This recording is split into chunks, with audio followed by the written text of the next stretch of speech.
Stay tuned as West Virginia hosts Boston College on the Mountaineer Sports Network.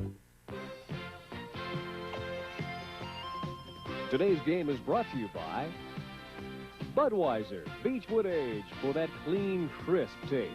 This Bud's for you. Key Centurion Bank Shares, building our communities together.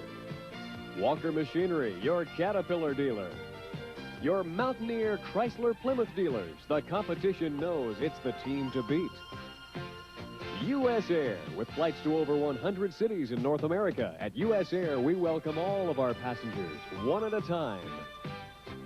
Greetings, everyone, from a cool and damp Mountaineer Field. I'm Tony Caridi, joined by John Garcia. This afternoon, the West Virginia Mountaineers look to keep their unbeaten string perfect as they take on the Boston College Eagles, a Boston College team that loves to pass, but John Garcia, this afternoon, they may be forced into passing. Their top two tailbacks will be out of the game, so Jack McNeil knows he's got to throw. What's that do to a team offensively, knowing that you've got to succeed through the pass? Coach McNeil loves to throw the football. Granted, he has a 1-2 combination in Waddle Cherry, who have been very effective this year.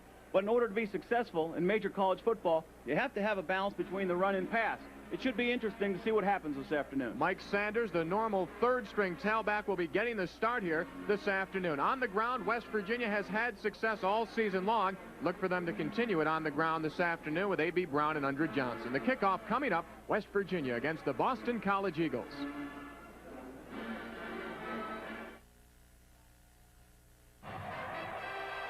Key Centurion Bank Shares presents the WVU Marching Band in concert. Monday, November 28th, 7:30 p.m. at the Charleston Civic Center. Tuesday, November 29th, 8:15 p.m. at the WVU Creative Arts Center. Hear the pride from Key Centurion Bank Shares, building our communities together. Welcome back to Mountaineer Field, homecoming 1988. Under some cool and damp conditions, rain had fallen for the majority of the morning, but John Garcia, the rain has cleared a bit. The rain has stopped, the clouds beginning to clear. It's a cool, crisp afternoon here in Mountaineer Field, a capacity crowd on hand to watch West Virginia and the Boston College Eagles, the 17th meeting between these two schools, as the captains for West Virginia, Robert Pickett, Bo Orlando, Kevin Koken, and John Stroya, head out to the field, meet up with Joe Wolf and Mark Murphy of Boston College for the coin toss. First game in this series way back in 1925, a series that West Virginia pretty much has had their way in the decade of the 1980s. Since Don Nehlen arrived, West Virginia 6-1 against the Boston College Eagles. You know, John, West Virginia under Don Nehlen has gone through 5 off weeks in the season, and they're coming off one now. In past years, West Virginia 4-1, coming back from an off-week performance, and they're rested, a few nagging injuries corrected during that off week, and head coach Don Nehlen says he just wants to get ready to play football. The Boston College Eagles come to Morgantown this afternoon with a 2-4 record, a disappointing 17-6 loss during their homecoming game last week against the Rutgers Scarlet Knights. Boston College has really been up and down this year, Tony. They played very well against Penn State and Pitt, and they were kind of lethargic through the Rutgers game. Head coach Don Nehlen has got an offense that has been cooking all season long, averaging 40 points per game, and while the defense was not given a whole lot of credit coming into this season, they are now into the national rankings, giving up just 13 points per game. Coach Shaw has really done an outstanding job gelling this defense against the pass and the run. So they've been doing an excellent job as far as what they can do with the players that they have. The Boston College Eagles won the coin toss, but they deferred their option until the second half, and so Boston College will kick off. And that man, Major Harris, will have the first run of scrimmage. 44 of 76 through the air this season for 798 yards. A year ago, Major Harris played very well against BC, completing 7 of 10 passes, rushing for 52 yards. He finished up the afternoon with 208 yards total offense. One concern coming into this one, John Garcia, is starting tailback A.B. Brown for West Virginia. Injured during the East Carolina game, only was in for 3 offensive plays. Andre Johnson replaced him and replaced him beautifully. with a 167-yard effort, but the hamstring of A.B. Brown is a concern as we take a look at Boston College's Eagles and head coach Jack Bicknell. Eugene Napoleon, the deep man for the Mountaineers, averaging 17 yards per return. That's Brian Lowe, the barefooted field goal kicker and kickoff man for the Boston College Eagles. Lowe had a record-setting performance in his last visit to Mountaineer Field back in 1986. He finished up the game with 4 field goals in a 19-10 BC win over West Virginia. In that process of 4 field goals, Lowe set the school record for most field goals in a game. He's an all-East candidate, Tony, and he's from nearby Mount Lebanon, Pennsylvania, up near Pittsburgh. Originally came to Boston College as a soccer goalie, but turned to sports, and it's been a big plus for Brian Lowe. Again, the ball falls off of the tee, and for the 3rd time, they'll try it again. And, John, there's an indication that the wind is a factor down on the field. The wind probably is definitely a factor today, Tony, but the water should not be. With the new AstroTurf that was installed here at the beginning of the year, it really has done a great job as far as the drainage on the field, so the wet field should not be a factor. A near-capacity crowd braving the cool and the rain here in Morgantown to watch the Mountaineers, who've been away from home for 4 weeks. They had 3 road games in a row and then had the off week. Lowe's kickoff going to the end zone, and West Virginia will have the touchback starting off 1st down and 10 from the 20-yard line. You know, we talked about the open week and how that may affect a team, Tony. I think the kids get a little bit itchy. They get to watch a little bit of television as far as what teams they're going to play, and they gain some added enthusiasm. You know, this guy there, number 9, this quarterback for West Virginia, Major Harris, had an interesting way to spend his off week. Last week, while many of his teammates were watching opposing teams play on television, he went out to his high school, Brashear High School in Pittsburgh, and worked the chains during that game, the yard markers for his club. On 1st down and 10, Harris back to the line of scrimmage on the option keep, brought down there by Mark Murphy.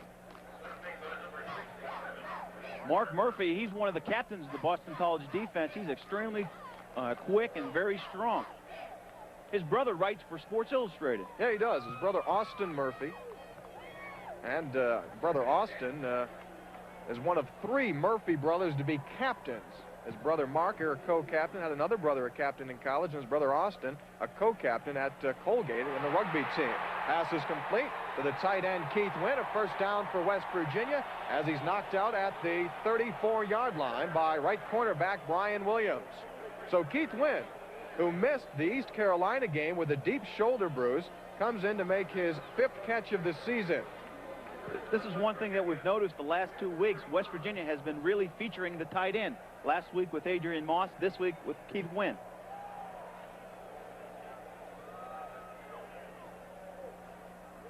Greg Taylor is the fullback for West Virginia on 1st and 10, and Undred Johnson getting the start, spinning ahead, a 4-yard pickup for Undred Johnson, brought down there by Brian Williams. Undred Johnson needs just 88 more yards to become the 5th all-time leading rusher in West Virginia University history, and he's done this primarily as a reserve player for the Mountaineers. 2 weeks back, he finished up with a 167-yard effort against the East Carolina Pirates. Had no idea he would be getting that much playing time, but A.B. Brown was injured on the 3rd play of the game. After a 4-yard pickup, it's 2nd down and 6, and Harris again looking to throw, has Jamie Lamont for the 1st down inside BC territory down to the 45-yard line.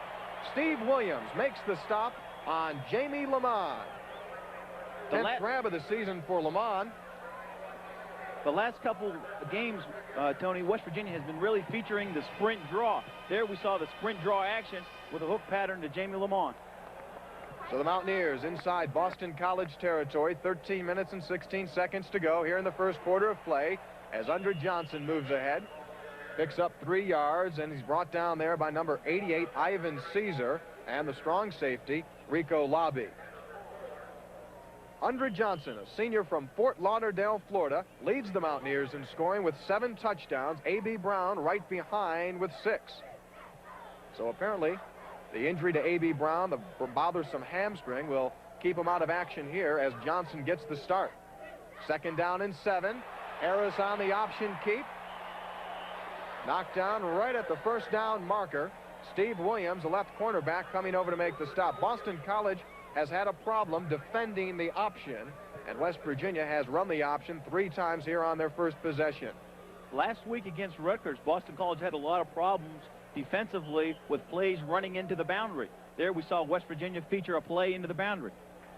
Harris is just about a half a football shy of the first down. Adrian Moss comes into the ball game along with Keith Wynn, so the Mountaineers will use a double tight end formation. Rick Phillips, John Stroya, Kevin Koken, Bob Kovac, Brian Smiter, the offensive line. On 3rd down and 1, Harris has the first down, and the late pitch goes to Andre Johnson. Johnson downed at the 23-yard line.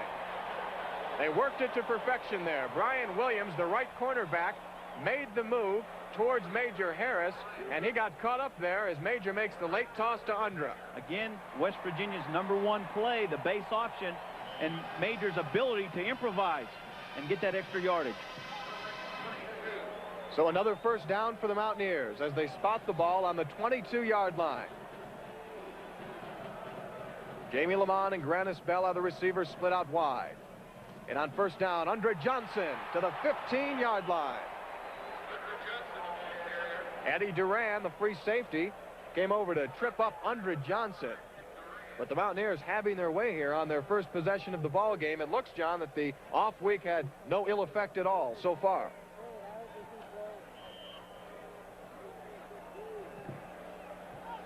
Quarterback Major Harris, 2 of 2 for 31 yards.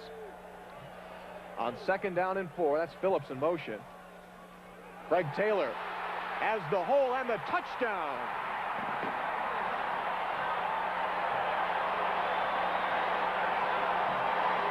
Touchdown number 5 of the season for senior Craig Taylor, a 16-yard TD with 11 minutes and 18 seconds showing on the first quarter clock.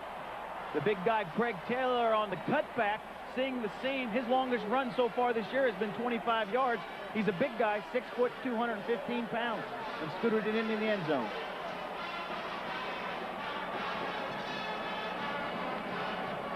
Charlie Bauman's extra point attempt is good, and West Virginia takes a 7-0 lead with 11 minutes and 18 seconds to go here on Homecoming Day 1988.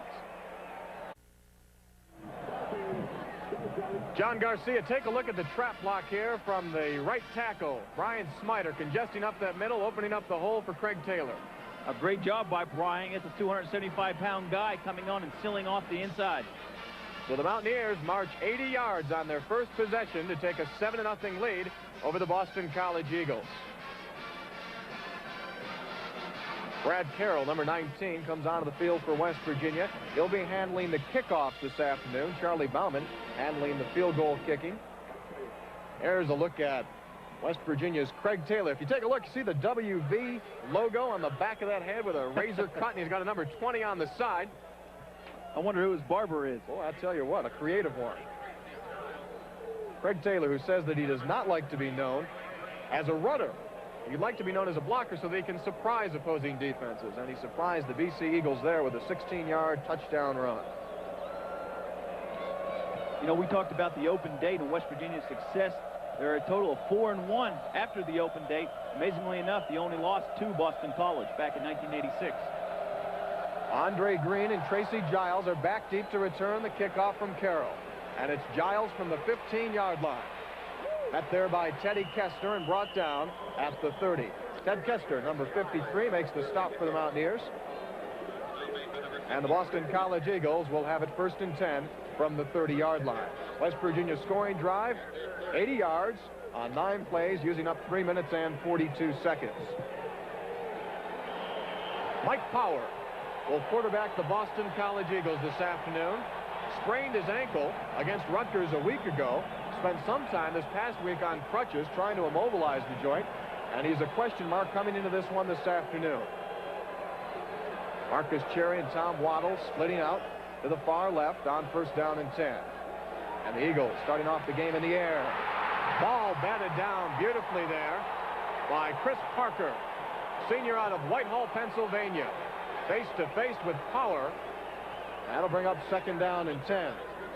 Chris Parker just having an absolutely super year. He has two sacks and a total of 5 tackles for a loss. And that's his first pass deflection of the season. Take a look there, a beautiful spin move as he worked himself free.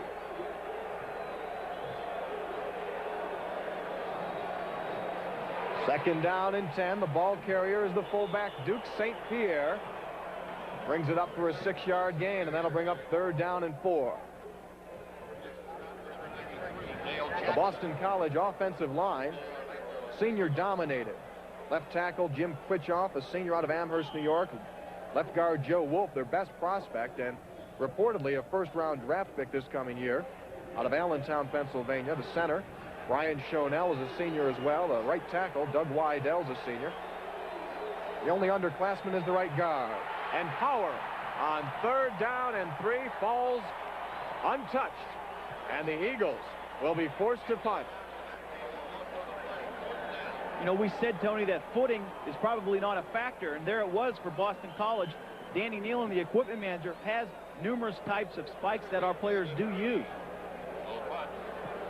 David Rooney will punt for the Boston College Eagles, coming back from a broken ankle suffered during the offseason when he was skateboarding.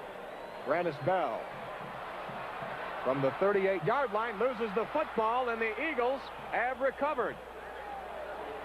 Grannis Bell's fumble gives Boston College the football. David Thompson, a reserve strong safety, put the hit on Grannis Bell, popping the ball free. This copyrighted broadcast is authorized under rights granted by West Virginia University through its Mountaineer Sports Network solely for the entertainment of our viewing audience. Any publication, rebroadcast, or other use of the description and accounts of this game without the express written permission of the Mountaineer Sports Network is prohibited. So the Boston College Eagles, after going 3 downs and out, get new life on the fumble by Grannis Bell. The ball spotted on the West Virginia 33-yard line. Mike Power with time, deflected by Lawrence Drumgoole.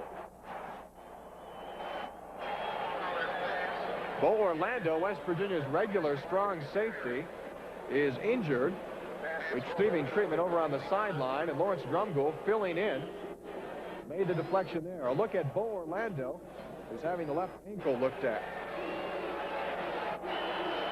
Orlando 4th on the West Virginia team in tackles.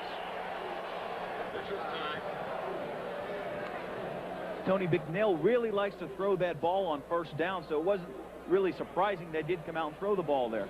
He's a bit of a gambler.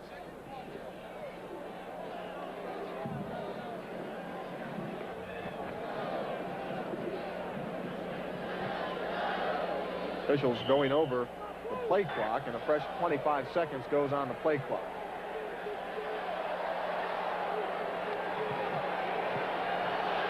So on 2nd down and 10, the Boston College Eagles show the I formation. Quarterback Mike Power looking for his first completion. He's 0 for 2. Power has his receiver. That's Tom Waddle at the 20-yard line. That's a 1st down for the Boston College Eagles. Waddle is a tremendous player, Boston College's leading receiver, and the 5th leading receiver in the nation.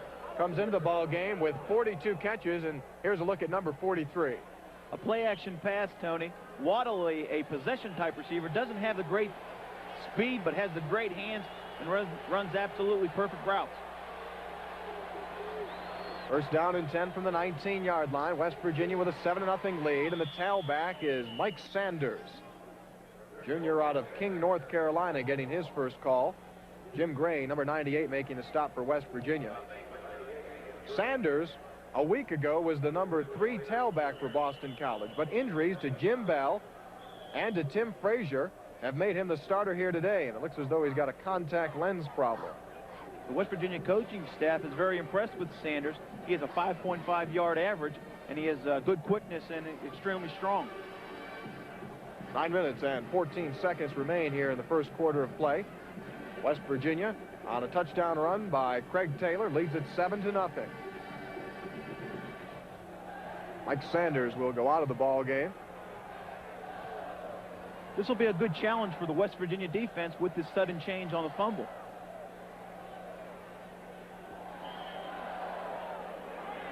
Boston College Eagles come into Morgantown with a 2-4 record, a disappointing 2-4 record.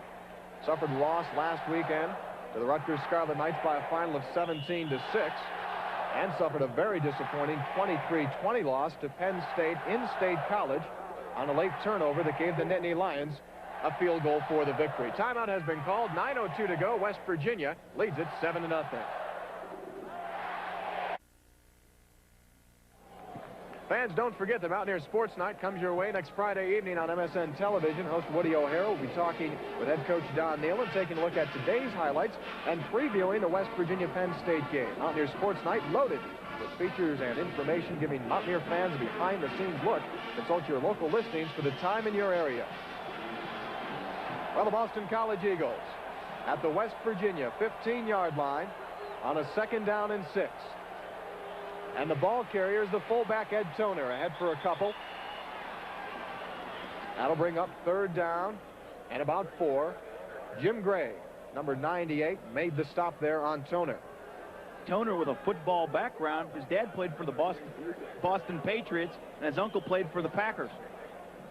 He's a junior out of Swampscott, Massachusetts. He shares time with Duke St. Pierre. Almost lost the football there. He also played semi-pro baseball. 3rd down and 4. The Eagles from the West Virginia 13-yard line. Power again slipping down, and the play will be ruled dead. Mike Power's knee touchdown at the 20-yard line. So a 7-yard loss on the play, and Boston College will have to call on Brian Lowe for a field goal. Power having some problems there with his footing. I'm sure he's going to see the equipment manager here at halftime or very shortly. Brian Lowe, Boston College's all-time leading field goal kicker. Had 4 here against the Mountaineers back in 1986. Spotting this one from the 26-yard line, so a 36-yard attempt by Brian Lowe. It is good, and Boston College is on the board with 7 minutes and 38 seconds to go here in the first quarter of play. West Virginia 7 and Boston College 3. Well, that drive for Boston College, John, began at the 33, wound up at the 20-yard line, so the West Virginia defense, thanks to a few good plays and a slip by Mike Power, are able to hold the BC Eagles to just a field goal there after the fumble by Grannis Bell. Anytime West Virginia has a fumble or interception in their own part of the field, it's called a sudden change. West Virginia defense rising to the occasion and not letting that ball in the end zone. So the Boston College kickoff team retakes the field for the 2nd time today. West Virginia's offense had no problem against the BC defense in their first possession, marching 80 yards for the score. Coach Bicknell likes a multiple formation offense, one back set, flipping the tight end, all to confuse the defense. Yeah, they certainly do move around a great deal out there. Sometimes they'll line up 3 across in the backfield and then split from there. Don Nealon said this week that Boston College uses 3,001 formations. I don't know if that is true, but they certainly use a great many formations. Well, that flopping the tight end certainly creates problems for the defense, because now the strong safety declares strength to the left, and all of a sudden the tight end flops to the right, and we have to adjust with the secondary. So it does create problems. Brian Lowe, who just kicked that 26-yard field goal to get BC on the board, all ready to kick it off once again. Eugene Napoleon is back deep for the Mountaineers.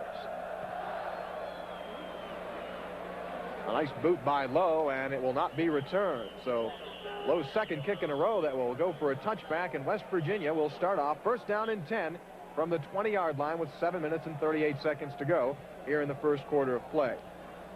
A year ago, West Virginia manhandled Boston College by a final score of 37-16, racking up 438 yards of total offense. And they've already got 80 yards of total offense here this afternoon. Quarterback Major Harris, 2 of 2 in the passing department for 31 yards.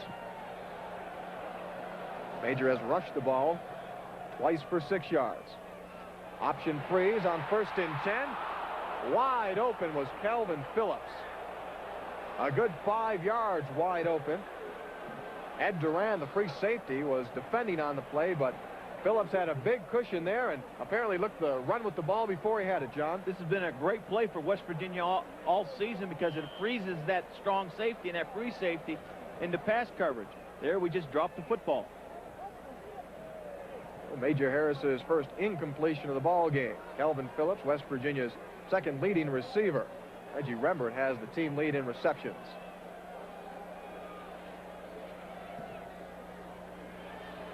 Harris again, plenty of time, has his man. Over the 25-yard line, that's Undra Johnson. Undra's first reception of the season. Mike Saylor, the inside linebacker, came over to make the stop.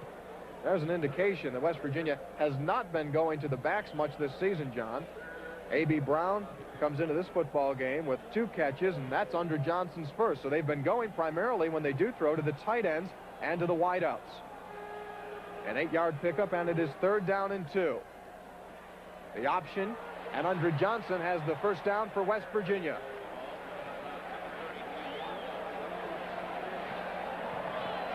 Ron Perryman, the inside linebacker, knocks Johnson out of bounds, but Undra crosses it over the 30-yard line. They'll spot the ball at the 31.5. Perryman's brother, Bob, is a New England Patriot fullback, and he had a great career at Michigan, if you remember, a few years ago.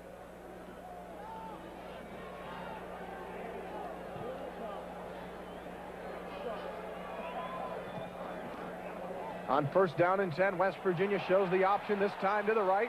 Major Harris with the first down. Knocked out at the 48-yard line by strong safety Rico Lobby. And the West Virginia offense is looking very good early on in this ball game. Whether it's throwing or running the football, they seem to really be in the sync.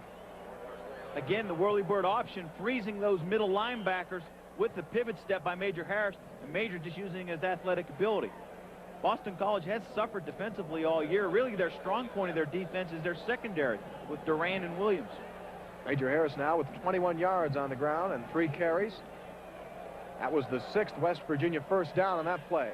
Harris knocked back, and a beautiful hit there by Ivan Caesar. Harris was waiting and waiting and waiting, and finally Caesar, the junior out of St. Thomas in the Virgin Islands, just gave him a 2-arm shove in the chest, and the strength of Caesar brought Major Harris right down. Caesar, one heck of a football player, and this is pretty surprisingly because normally Major Harris will just regain his balance and find the seam. There he gets knocked on his rear end. An 8-yard loss, and that'll bring up 2nd down and 18. So a passing situation for West Virginia. Sending out Calvin Phillips and Reggie Rembert far to the right side. And Harris on the option. The draw play. And he does not even come up to the original line of scrimmage. That hole had opened up there nicely, but Rico Lobby came over to make the stop. We said that the secondary is very good. Duran, he kind of reminds you of Tim Agee of the past. He's 5'9", 183 pounds. Had a heck of a game against Rutgers last week. Kelvin Phillips and Undra Johnson come out of the game. Granis Bell, Jamie Lamont, and Reggie Rembert in as receivers for the Mountaineers. They'll use a single man in the backfield. 3 receivers on 3rd down and long. Protection there for Harris. Going deep for Jamie Lamont. And the ball is intercepted by Brian Williams. The right cornerback made a good play there as they went to Jamie Lamont. Ball was underthrown, and Williams came right across and picked off Major Harris's pass. Just the 6th interception this season thrown by Major Harris. A great job by the West Virginia offensive line that time. Plenty of protection. Major just threw it up for grabs. So the BC Eagles with their 3rd possession of the ball game. 5:12 to go here in the first quarter of play. BC trailing it 7-3.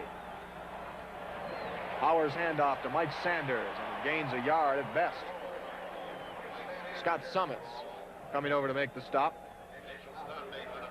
Scott Summons just having a great year, Tony. He has a total of 5 sacks as a backup, tying Ronaldo Turnbull for the top sack leader for West Virginia. Persistent player. They say he does not have tremendous talent, John, but He's the kind of player that just won't give up. Right, he was named West Virginia's co-champion for the East Carolina game last week. Power looking on 2nd down and 8. Intended that pass over there, over the middle, and incomplete for Andre Green. And that'll bring up 3rd down and 8. We really shouldn't be surprised if Boston College puts the ball in the air 50 times today, because if they cannot feature the run, Coach Bucknell will put the ball in the air. Quarterback Mike Power struggled against West Virginia last year and was removed from the game after starting it, replaced by Mark Camphouse. Power with time on 3rd and 8, and he's got his man for the 1st down, Tom Waddle. They'll spot the ball at the 36-yard line. Darrell Whitmore made the stop. Tom Waddle with his 2nd reception of the afternoon, his 44th catch of the season. A straight drop back pass. Waddle with plenty of, Power with plenty of time, sees the hook pattern, and Waddle is a good throw and catch. Elvoyd Mays came over to make the stop. 1st down and 10 for Boston College. Power again. This ball almost intercepted by Chris Herring. The inside linebacker out of Pueblo, Colorado, has 2 interceptions so far this season and almost had a 3rd right there. Chris Herring just having an absolutely super year, Tony. I'm going to venture to say that he's probably the best middle linebacker that has played for Don Nehlen here at West Virginia. Going out on a limb early, huh? Yes, sir. They are very happy with the play of Chris Herring. Power. As his man beat out far was Tom Waddle on the far side of the field. Elvoyd Mays was beaten on the play, but Power's pass overthrown. And that'll bring up 3rd down. And on their offensive line getting together. Now with a headset there, Dave McMichael, the exterior line coach for West Virginia. Power, he's very active in children's organizations in the Boston area, speaking for alcohol and drug abuse. A fine young man. Power 2 of 7 passing so far, and they use the draw play. It's Ed Toner. Toner with the 1st down. Toner all the way down to the 20-yard line, and Ed Toner will score. A touchdown for the Boston College Eagles on 3rd down and 10. A beautiful play call on the draw. A 63-yard touchdown by junior Ed Toner. And the Mountaineers definitely looking for the pass, and they got caught off guard with a beautiful play call on the draw. Hey, an absolutely super run by Ed Toner. He had a total of 36 yards rushing this year. He broke a number of tackles. We said he's a strong back. There's no doubt about it.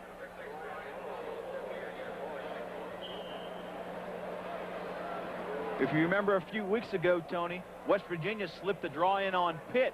Now this time Boston College slips one in on West Virginia. And you're looking for the pass, and you're looking for the pass. The run can kill you, and West Virginia knows it very well at this point.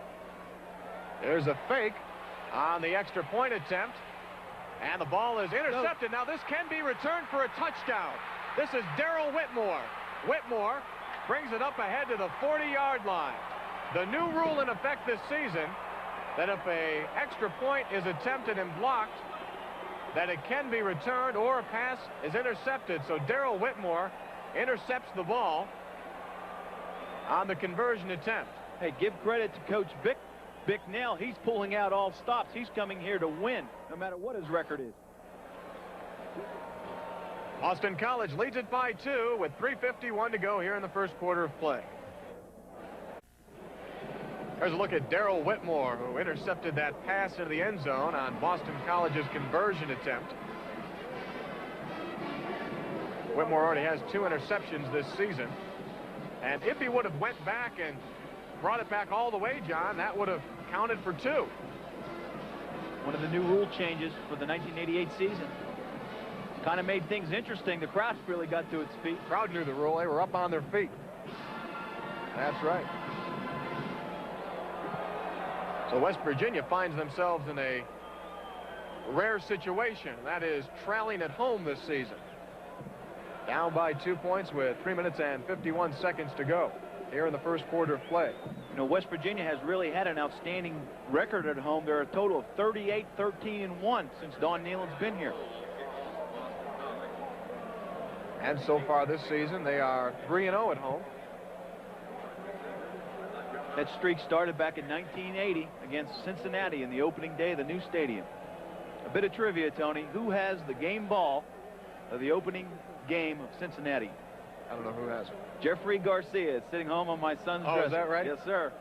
Here's one for you. Who scored the first points at Mountaineer Field in that Cincinnati game? Robert Alexander. No. Rich Carless, now with the Denver Broncos, kicked the field goal to give Cincinnati an early lead. Speaking of leads, that's what West Virginia's after now. But another good kick by Brian Lowe will have the Mountaineers started off first down and 10 from the 20-yard line. Take a look at the Boston College scoring drive. The Eagles traveling 81 yards in 6 plays. The big chunk of that, Ed Toner, fullback for Boston College, scampering 63 yards on 3rd down and 10 for the touchdown. The ironic thing is, Toner was a defensive end last year and was transferred to the offensive side of the ball this spring.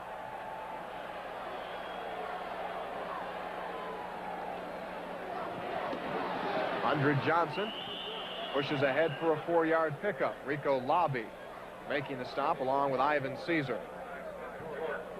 Andre kind of gives the West Virginia offense a new look in there when he's in there because he's more a quicker and agile back than Anthony Brown. Andre Johnson needs just 88 yards to become the school's 5th all-time leading rusher, has 35 yards so far this afternoon. 2nd down and 6. And Harris looking for the seam on the option. Picks up a couple of yards on the play.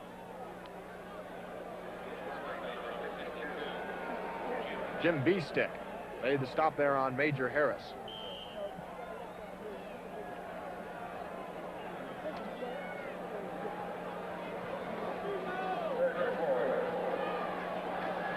That'll be 3rd down and 4. Facing West Virginia. Out of the I formation. Play action. Harris with plenty of time. And making the stop for Boston College, Eric Lindstrom, left defensive end. Came over to knock Major Harris down. Harris has been sacked twice in the ball game. A very rare occurrence. Give credit to the Boston College defense. Lindstrom, an All-American candidate, having absolutely super year. So Boston College holding tough. And Lance Carrion on to punt for the first time this afternoon. Marcus Cherry is the deep man. Cherry from the 39-yard line meets up with his own player there. David Thompson, number 17, met up with Marcus Cherry. John Stroya down on the play, but really it was David Thompson. We should get credit for that tackle there. Cherry, a flat-out burner with 4.4 speed. 2 minutes and 1 second to go here in the first quarter of play. Boston College with the lead, 9-7. Now we've got a penalty marker down on the play. It will go against West Virginia. Penalty is a dead ball foul, 15 yards. Personal foul, 1st and 10.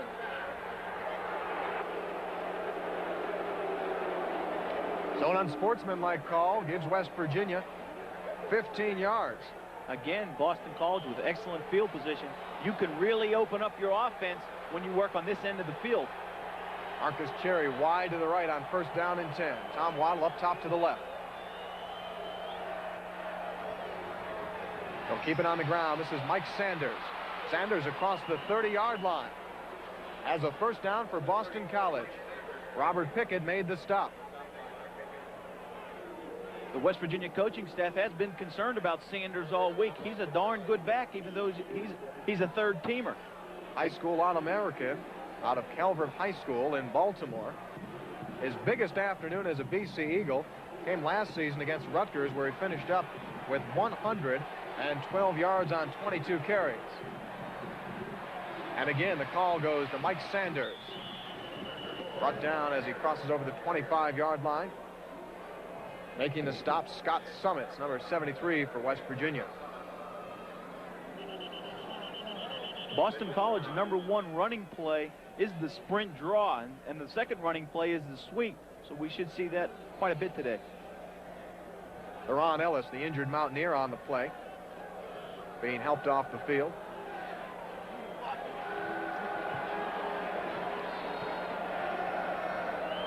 Five-yard pickup on the run by Sanders will bring up 2nd down and 5. Head coach Don Nealon has faced Boston College 7 times, has beaten them 6 times.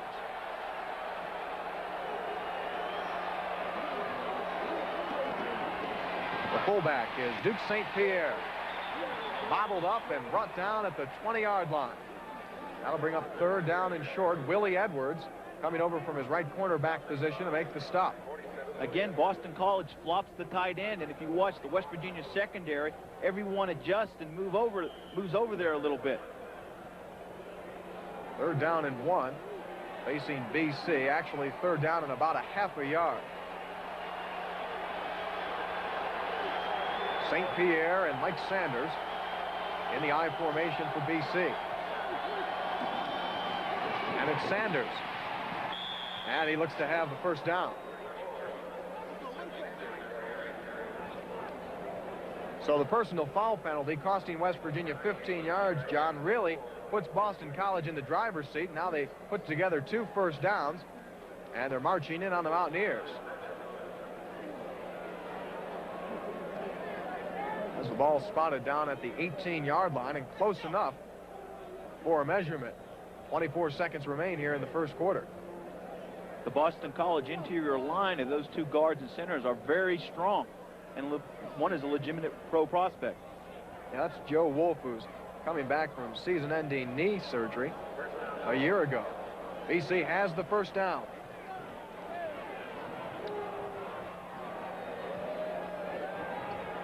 That's the Eagles' 5th first down of the afternoon.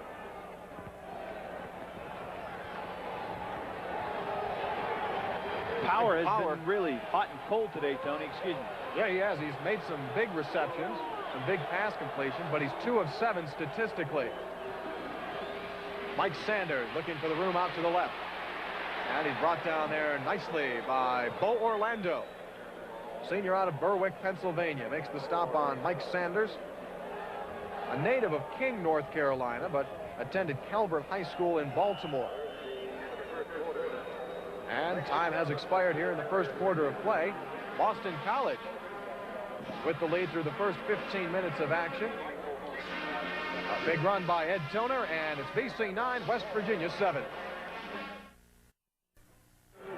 Now we welcome you back to Mountaineer Field. Boston College with a 2-point lead and knocking on the door here for another touchdown.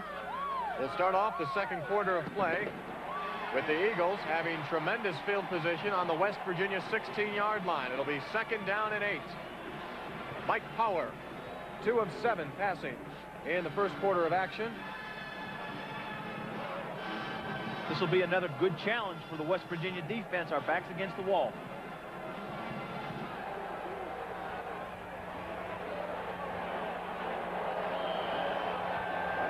Mountaineer defense with Darrell Whitmore at the free safety spot. Willie Edwards at one corner. Brett Chico, the tight end, moving over to the left on 2nd down and 8. Ball batted down again by Chris Parker and Robert Pickett. Both of those gentlemen had their hands on the ball for West Virginia as Powers was looking for Mike Sanders, who had moved himself over into the right corner of the end zone. Take a look at it. Great pressure by the West Virginia defense. They really caved that pocket in and limited Powers' vision. That'll bring up 3rd down and 8.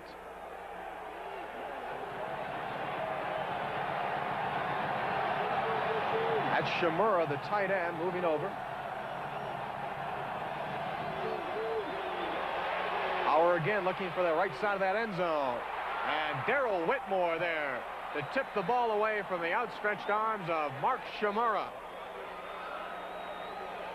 Whitmore, who had the interception on the Muffed conversion attempt by Boston College there with a good defensive job on the tight end, Shimura, who came across up at the top of your screen there, dragged over towards the right side. And Whitmore, freshman out of Front Royal, Virginia, who's been playing tremendous this season for the Mountaineers, there to make the stop. And that'll bring up a field goal opportunity for Boston College.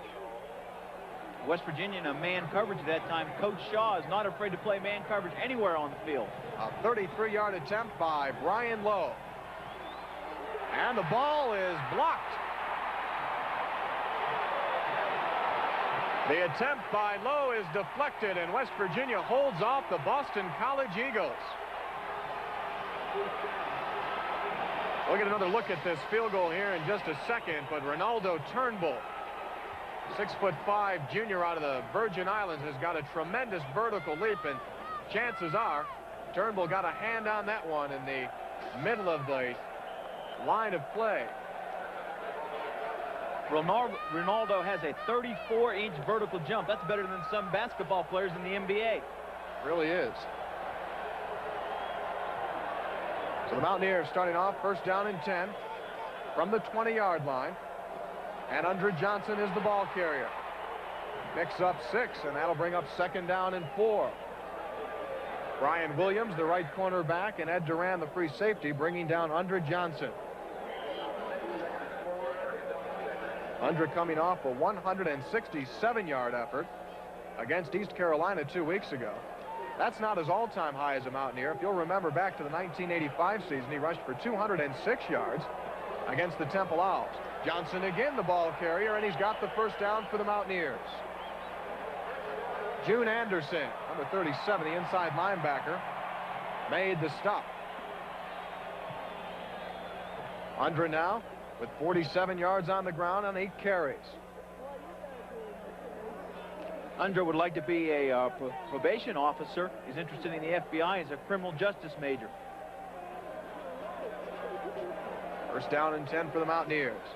Harris on the option. And the major brings it ahead to the 40-yard line. A few yards short of the first down marker. Rico Lobby came over to make the stop.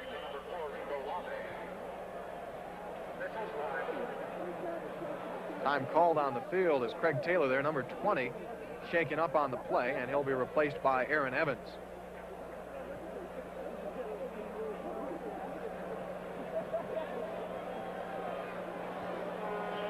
Major Harris, who we mentioned a week ago, went back up home to Brashear High School. Here he is, a big name in Division I football. Got on the team bus, went over to the sideline and worked the down marker for Brashear High School against Perry High School in a big Pittsburgh City game.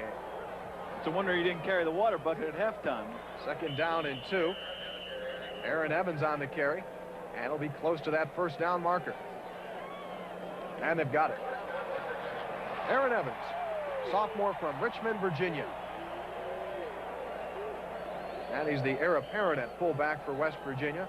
Craig Taylor's a senior. He'll be gone next season, and Evans is the man that's been penciled in to replace him. Not a bad backup, a 455-pound bench presser.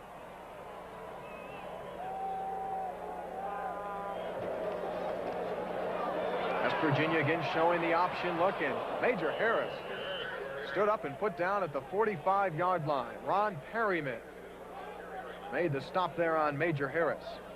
That's Bill Kurlavich, who's West Virginia's outside linebacker coach, talking with Mike Fox, a defensive tackle. And you might think, why is the outside linebacker coach talking to a tackle? Well, a year ago, and for many years in the past, Kurlavich was the defensive line coach for West Virginia, so he knows exactly what Fox should be doing. He'll also be talking with Coach Robinson in the press box, and Coach Robinson will telephone down and tell him things that he's doing wrong. Andre Johnson down to the BC 45-yard line. First down for the Mountaineers.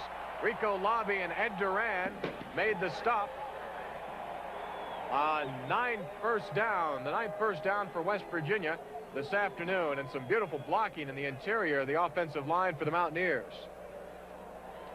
Again, West Virginia's #1 play, the sprint draw, and a great job by John Stroy on an inside fold block that time. Mountaineers trailing by 2 points, 9-7. Major Harris has his man, Jamie Lamont, and Lamont knocked out of bounds at the 21. Right cornerback Brian Williams got beat there by Jamie Lamont. Makes his second catch of the afternoon, and the Mountaineers have another first down. This is why Major Harris is so effective, his ability to improvise and make the big play. There he sees Jamie just trying to get open. A great job by Major Harris. And a great job by that offensive line to give him all that time to throw. Mountaineers from the BC 21-yard line, and Under Johnson again with success up the middle. Brings it down to the 15.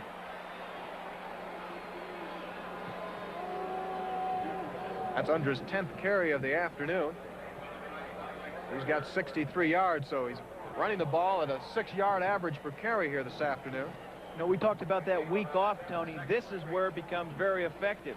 They're able to go back in the weight room and get 2 or 3 good workouts and get that strength back where it was beginning of the season. Craig Taylor back in at fullback, and again, Undra Johnson on the carry. Undra inside the 10-yard line. That'll be a first down for the Mountaineers. And right now, West Virginia is basically out punching Boston College in the trench. That's right. The big guys up front are just grinding it out.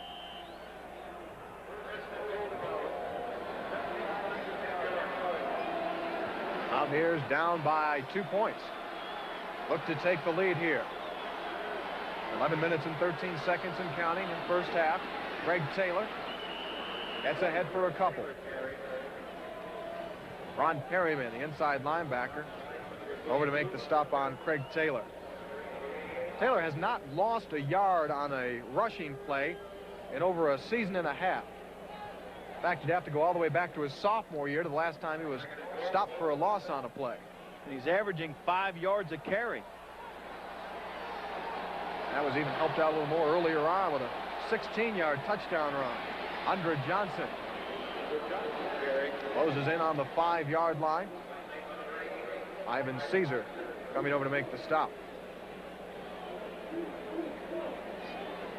That'll bring up third down for West Virginia.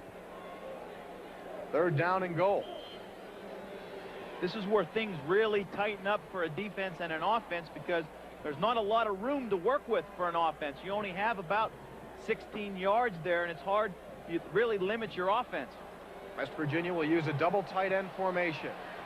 Out of the wishbone, Eugene Napoleon, Undra Johnson, and Craig Taylor. Harris.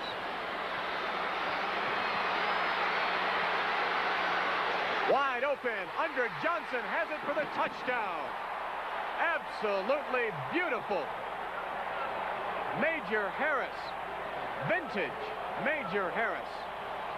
The uncanny ability to hold off and to stutter step and to fake. And this is just a beautiful performance by the sophomore out of Pittsburgh. Absolutely fantastic, Tony. This is why he's a Heisman Trophy candidate. His ability to make the big play when other quarterbacks are sacked. Absolutely great. Undra Johnson. That's his 8th touchdown of the season, and the extra point by Charlie Bauman is good, and West Virginia takes the lead back 14-9 with 9 minutes and 51 seconds to go here in the first half of play.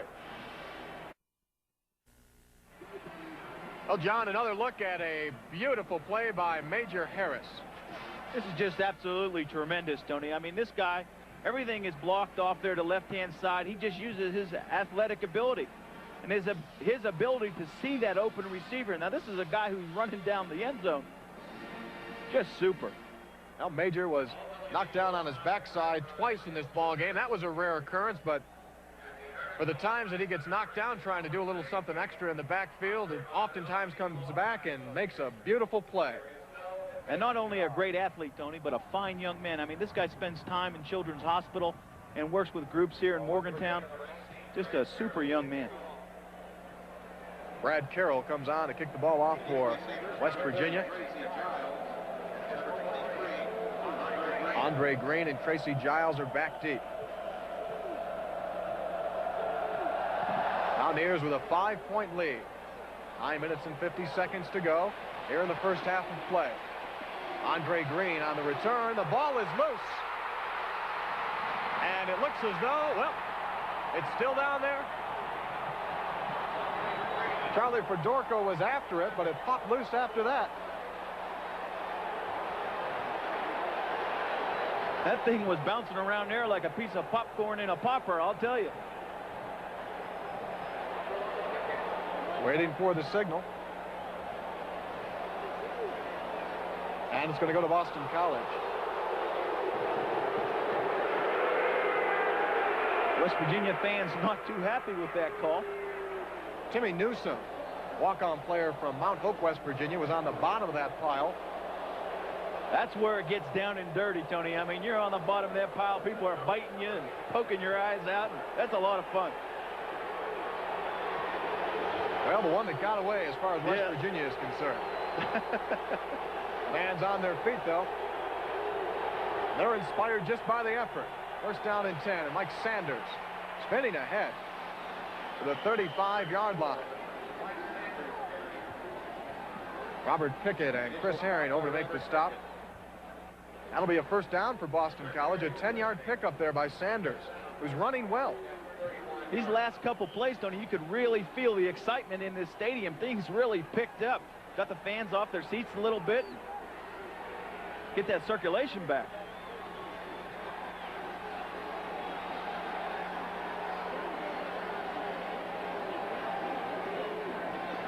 And again, they go to Mike Sanders, and again, a big hole.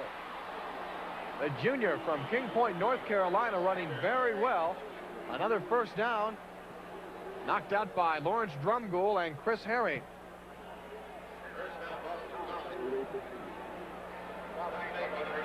Take another look at it now.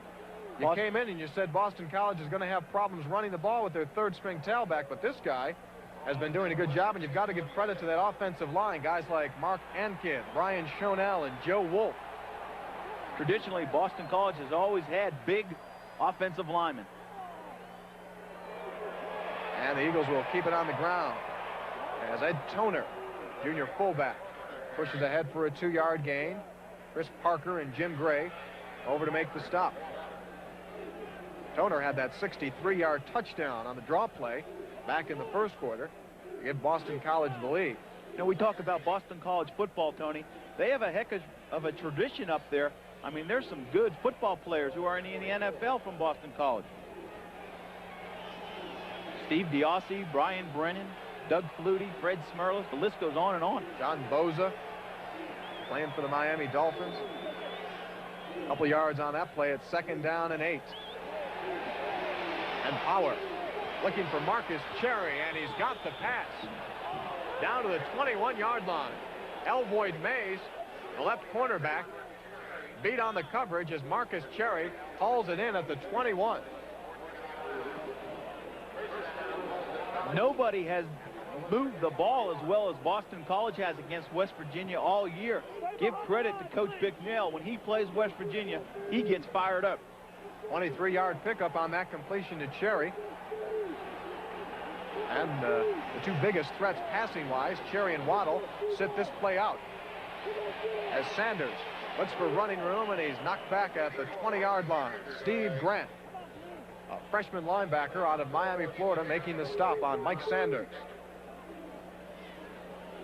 7:50 and counting here in the first half of play as Boston College looks to retake the lead. They're trailing it by 5 points, 14-9. Sanders not only a good tailback, but an excellent student, a finance major at Boston College.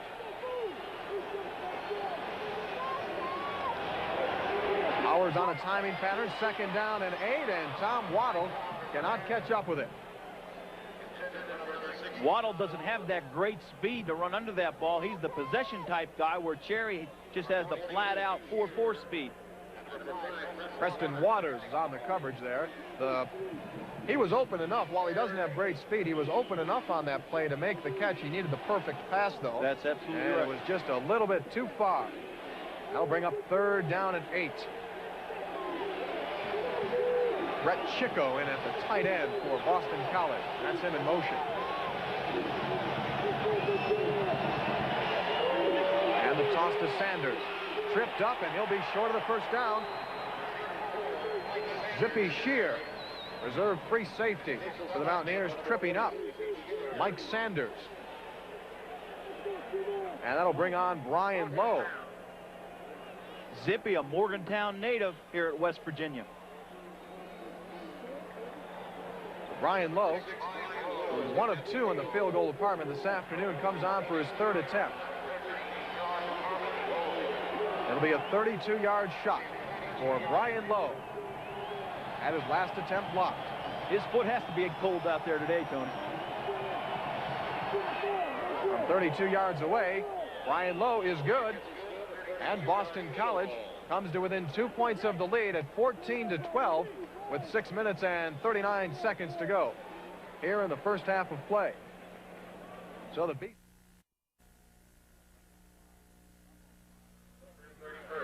And we welcome you back to Mountaineer Field. 6 minutes and 39 seconds to go. First half of play. Tony Caridi along with John Garcia. And yes, there is reason to celebrate if you're a Boston College cheerleader. You come into Mountaineer Field, you're a 17-point underdog, and you're within 2 points of the lead here in the late going of the second quarter. Hey, these kids from Boston College are competitors, Tony. It's not very often they get to come into a beautiful stadium like this and play the number 6 team in the country. They're going to come in here fired up. There's no doubt about it. Eugene Napoleon back deep for the Mountaineers. Junior out of Jersey City, New Jersey. Averaging 17 yards a return this season. And Brian Lowe just kicked the field goal for Boston College. West Virginia turning on their lights here. Notice the shadows on the field and the overcast. Brian Lowe's been doing a real good job on kickoffs. This one, though, will stay low. Ahead to the 30-yard line, to the 32. That's Jeff Price, a reserve center for the Mountaineers. Lowe kicks it low. So West Virginia will start off first down and 10 from the 32-yard line. There's a look at Jeff Price. He's the man that will start at center next season for the Mountaineers, playing behind Kevin Koken, the senior out of Youngstown, Ohio this season, so he's waiting his time. Jeff Price, junior out of Inkster, Michigan. Jeff with a 36-inch vertical jump. That's tremendous for someone his size. 6 foot, 257 pounds. It's a lot of weight getting off the ground. First and 10, Andre Johnson slicing ahead to the 37. 5-yard pickup. Andre Johnson brought down by Ivan Caesar and June Anderson. Saw Andre after the East Carolina game a few days after, and he had a videotape in his hand. And I said, "What do you got there, Andre?" And he said, "Got to send this one home to Mom." So he sent that one down to Fort Lauderdale, Florida, so his parents could watch his 167-yard effort against East Carolina. I thought it was maybe so they could just hear you, Tony. No, not at all. Uh-oh. Second down and 5, and Johnson has the first down as he closes in on Boston College territory. Ball is loose, and they're going to call it a fumble. The ball popped loose, and Andre Johnson coughs it up. Let's take another look. Again, West Virginia's #1 running play, the sprint draw. Give credit to the Boston College defense stripping that ball. We've noticed that a few times here this afternoon. Ed Duran came up with the fumble recovery. Don Nealon pleading his case, saying that Johnson was down, and it was a close one. The defensive coaches say that turnovers are a matter of attitude, teaching your people to go and strip that ball and to emphasize those things in practice. BC is going to be hurried to get a playoff here. 6 seconds on the play clock. And they're going to have to call a timeout. Timeout number 2 here in the first half, taken by Boston College as the Mountaineer fans boo that last call on the fumble by Andre Johnson. Well, fans, tickets remain on sale for just one remaining West Virginia home game, and that game will be against the Syracuse Orangemen coming up on November the 19th. For tickets, you can call 1-800-352-2512 or pick them up at any Key Centurion Bank ticket outlet. Next week's game against the Penn State Nittany Lions is an official sellout. And that's all that's remaining as far as home games go this season. Next week's game against Penn State, and then the Syracuse game to finish up the regular season. Mike Power, a very experienced quarterback. He started all 11 games last year for Boston College. Mountaineers having some problems in their defensive backfield. They've got 2 reserves in there right now. Bo Orlando not in the game, and Willie Edwards is out as well. Scott Summits made the tackle there on Mike Sanders. Back to the initial line of scrimmage, and that'll bring up 2nd down and 10. The BC Eagles trailing by 2 points, 14-12. Coming up on the 5-minute mark here in the first half of play.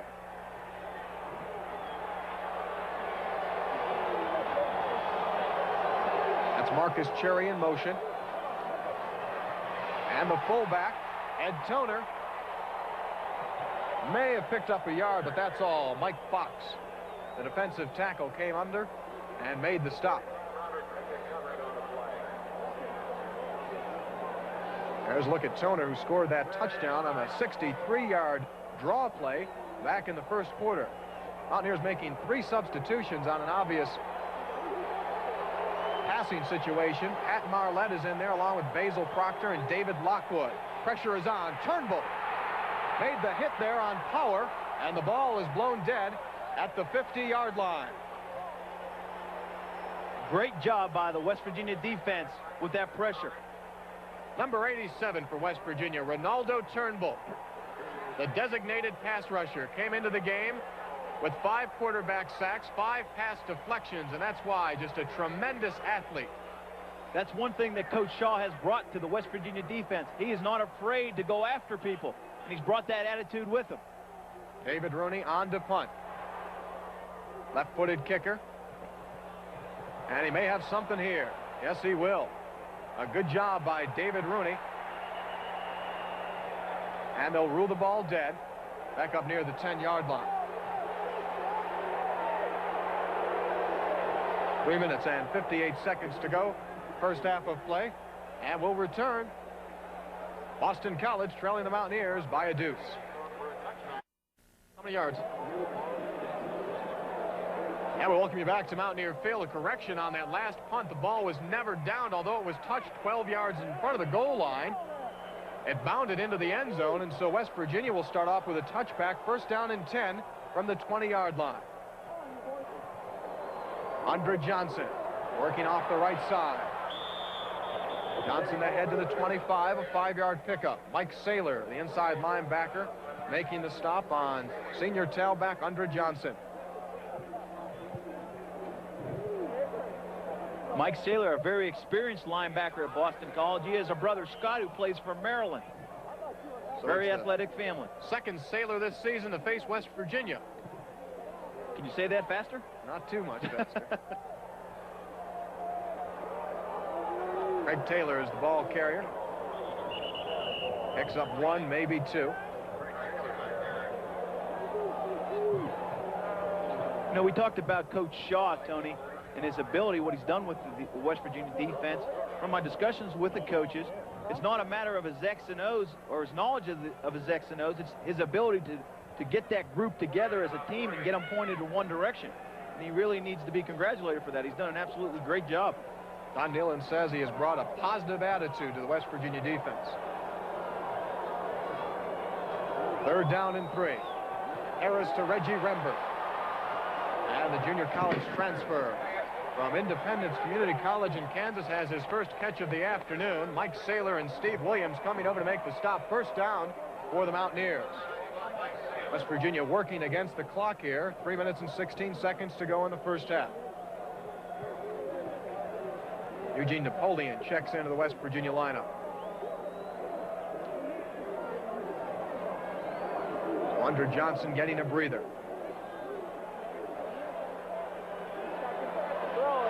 Harris again looking to throw, and he's heading deep.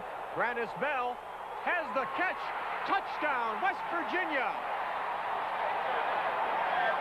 There's a penalty flag down, however.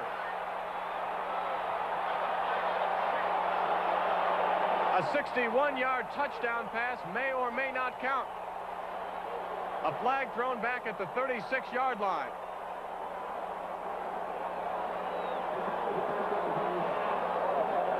And it will count. Grannis Bell with a 61-yard touchdown catch. The right cornerback, Brian Williams, was chasing him stride for stride, but Bell, on a beautiful throw by Major Harris, yanks it in. A play-action pass, and that just an absolutely tremendous throw by Major. I mean, he really let the air out of this ball. Hit Grannis right on stride. So the Mountaineers take a 20-12 lead on a 61-yard bomb to Grannis Bell. Charlie Bauman with his third extra point attempt, and it is good. And West Virginia takes a 9-point lead with 2 minutes and 53 seconds to go. Boy, I'll tell you what, Major Harris comes out of there and he sees Grannis Bell breaking free. And you can almost hear him say as he cocks that ball up there near his arm, all right, if you're ready to run for it, I'm ready to throw for it. Almost like out of a high school play or out of something you see on the schoolyard. Fire one, right? He really let the air out of that thing. That's the longest completion this season for Major Harris. His previous long was a 54-yarder that he threw to Reggie Rembert for a touchdown against the Maryland Terrapins. And for Grannis Bell, that's his longest pass reception this season. Had a 50-yard catch against Bowling Green, but put that one in the book as a 61-yard strike as the Mountaineers get some breathing room against a stubborn Boston College Eagle team. Mountaineers took him just 4 plays, covering 80 yards on the 61-yard throw to Grannis Bell. That's why Major Harris is a Heisman Trophy candidate, Tony. He is just so darn effective and has so many ways to beat you. Now, that penalty that was thrown and we were talking about as the ball was caught in there by Grannis Bell was against Boston College. It was a roughing the passer call. And so they'll assess that now on this kickoff coming up by Brad Carroll. So some more sting to a big play on the 15-yard penalty, which will bring it up to the 50-yard line.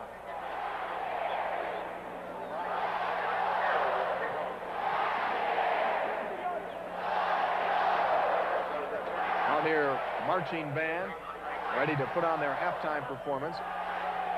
Being homecoming, there's over 300 alumni members of the band who will also be involved in the activity. Kickoff by Carroll, as you might think, travels all the way out of the end zone, and Boston College will start off first down and 10 from the 20-yard line.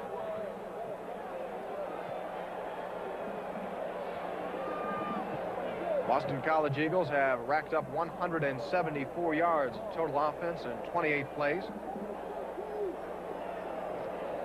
Don Nealon no doubt feels a bit better as he gets ready for halftime. He's just done a sensational job here at West Virginia, and one heck of a guy. I'll tell you, I really like him. Eagles throwing on first down, and again the pressure on Mike Power, and they've got him. Back at the 14-yard line, Scott Summits and Ronaldo Turnbull. It was Turnbull that had the sack on Boston College's last offensive possession that forced them into a punt. And he drops them back 6 more yards here. It'll be second down and 16. And look, the Beast of the East has arrived at Mountaineer Field. There he is. That's Freddie, Friday the 13th, right? That is the unofficial Beast of the East. But for many Mountaineer fans, they hope the Beast of the East title stays right here in Morgantown this season.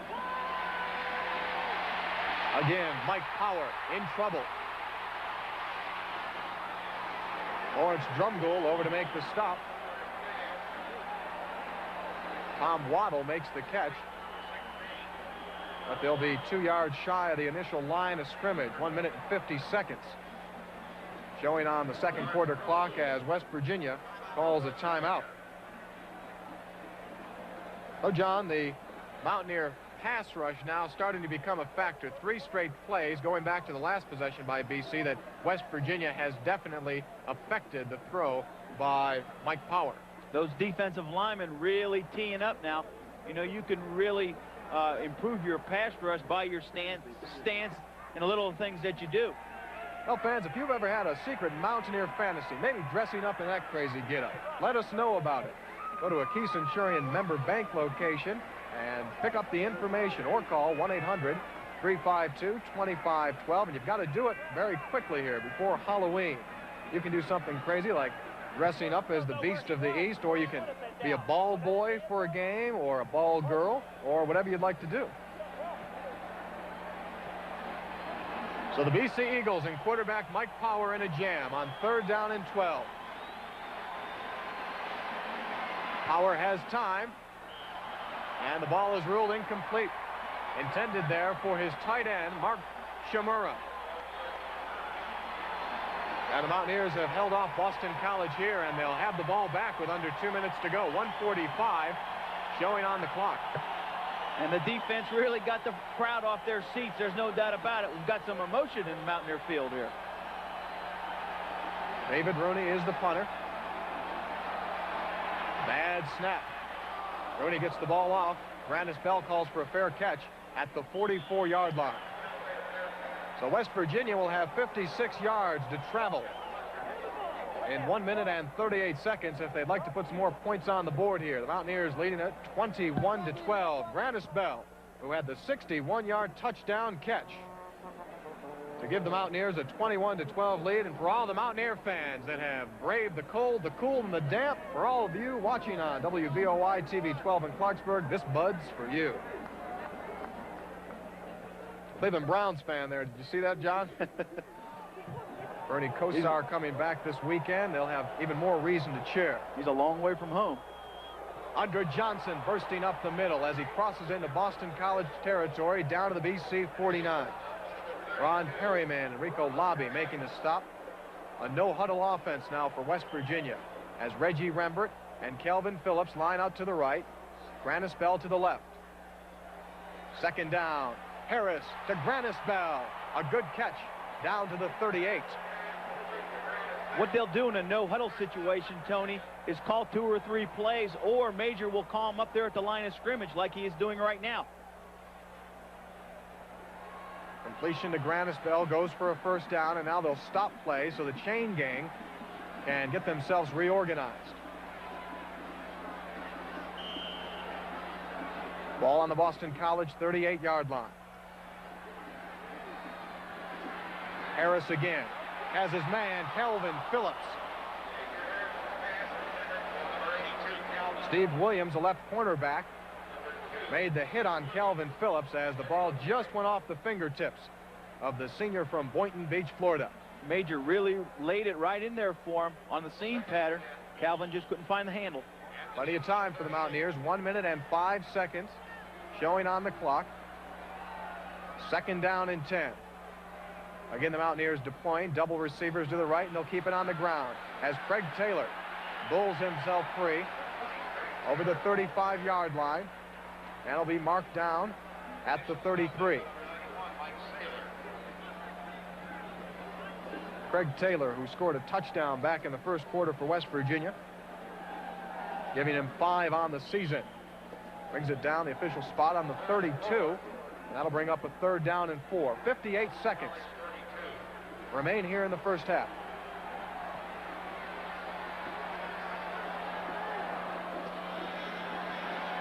Harris again with time, and he's got Craig Taylor. First down for West Virginia as Taylor brings it down to the 19-yard line.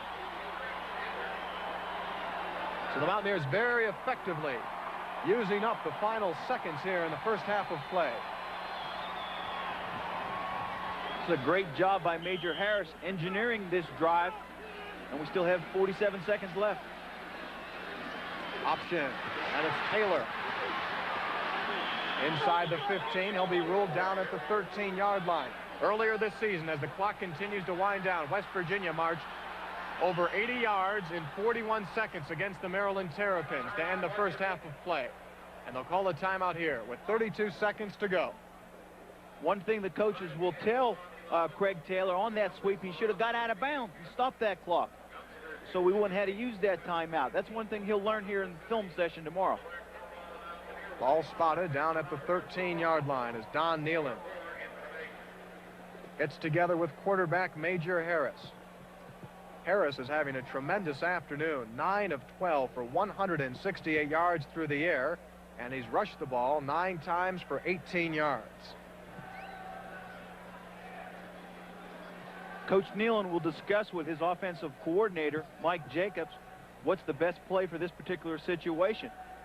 And Major will come up to the line. If he sees a play that may be better for that particular situation, he'll check off. Grandis Bell comes out. Keith Wynn will go in at tight end for the Mountaineers. Second down and 4. But the real factor here is the clock.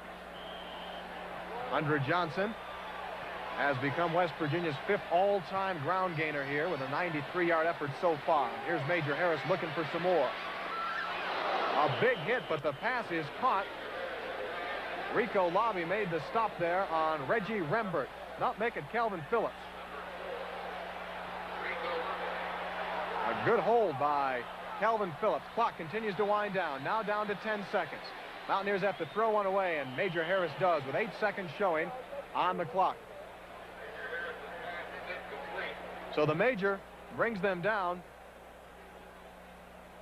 and Charlie Bauman will come on for a field goal attempt.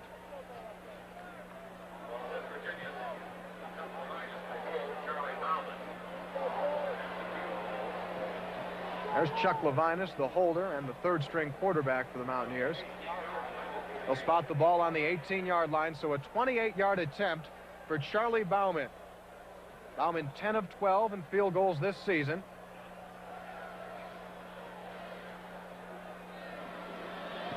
And Bauman's 28-yard attempt is good. So West Virginia marches down on the BC Eagles to put 3 more on the board, and they take a 24-12 lead with just 4 seconds remaining here in the first half of action. Well, Don Nealon, I'm sure, would have liked to have the touchdown, Gar, but you've got to be happy with settling for the field goal there, the ability for your team to march the ball down there and come away with points. That drive will definitely pay benefits later on in the season, engineering an offense, getting Major that experience of moving that offense in such a short period of time. Great job by the West Virginia offense. Mountaineers march down 46 yards there and come away with the field goal as they build up a 12-point lead. It's Coach Wallace. He's also the coach of the special teams. And he's in charge of all the kickoff teams, return teams, the punt team.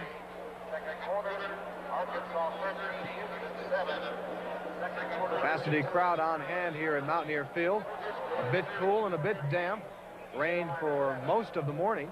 Steve Dunlap, an outstanding linebacker here at West Virginia. And he's currently the Mountaineer defensive backfield coach. In his second year coaching the defensive backs, had been coaching the outside linebackers.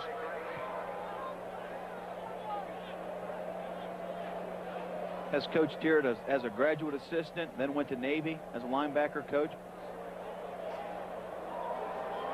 Was a great Mountaineer linebacker. That's right. From Hurricane, West Virginia. Brad Carroll sets it down on the ground. Time has expired here in the first half of play. And the Mountaineers will settle for a 12-point lead at halftime. It's West Virginia 24 and the Boston College Eagles 12. Stay tuned, everyone. And we welcome you back to Mountaineer Field. Halftime, West Virginia on top of the Boston College Eagles by a score of 24-12. I'm Tony Caridi, joined by John Garcia. And Gar, the key to make a big play is a key to a successful football team. And in that second quarter, we saw West Virginia do exactly that. The Mountaineers on a 3rd and goal from the 6-yard line have Major Harris scrambling around, and Major Harris finds Andre Johnson in the end zone for an absolutely beautiful play. Major, this is one of the things why this guy is so effective, his ability to scramble and come up with a big play. He gets away and throws the ball deep, finds the man wide open in the end zone. Great job by Major Harris. Andre Johnson on the completion for the touchdown. And if a scrambling Major Harris isn't good enough for you, how about a Major Harris that can just throw it as far as you want it? This is one reason why this guy's a Heisman Trophy candidate, Tony. He really let the air out of that ball, almost 60 yards in the air. Yeah, it was a 61-yard completion to Grannis Bell, and West Virginia on a late field goal by Charlie Bauman takes a 24-12 lead into the locker room at halftime. Stay tuned, second half action coming up, West Virginia and the Boston College Eagles.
Today's game is brought to you by Key Centurion Bank Shares, building our communities together. Your Mountaineer Chrysler Plymouth dealers, the competition knows it's the team to beat. Bud Light, everything else is just a light. U.S. Air, with flights to over 100 cities in North America. At U.S. Air, we welcome all our passengers, one at a time. Walker Machinery, your Caterpillar dealer.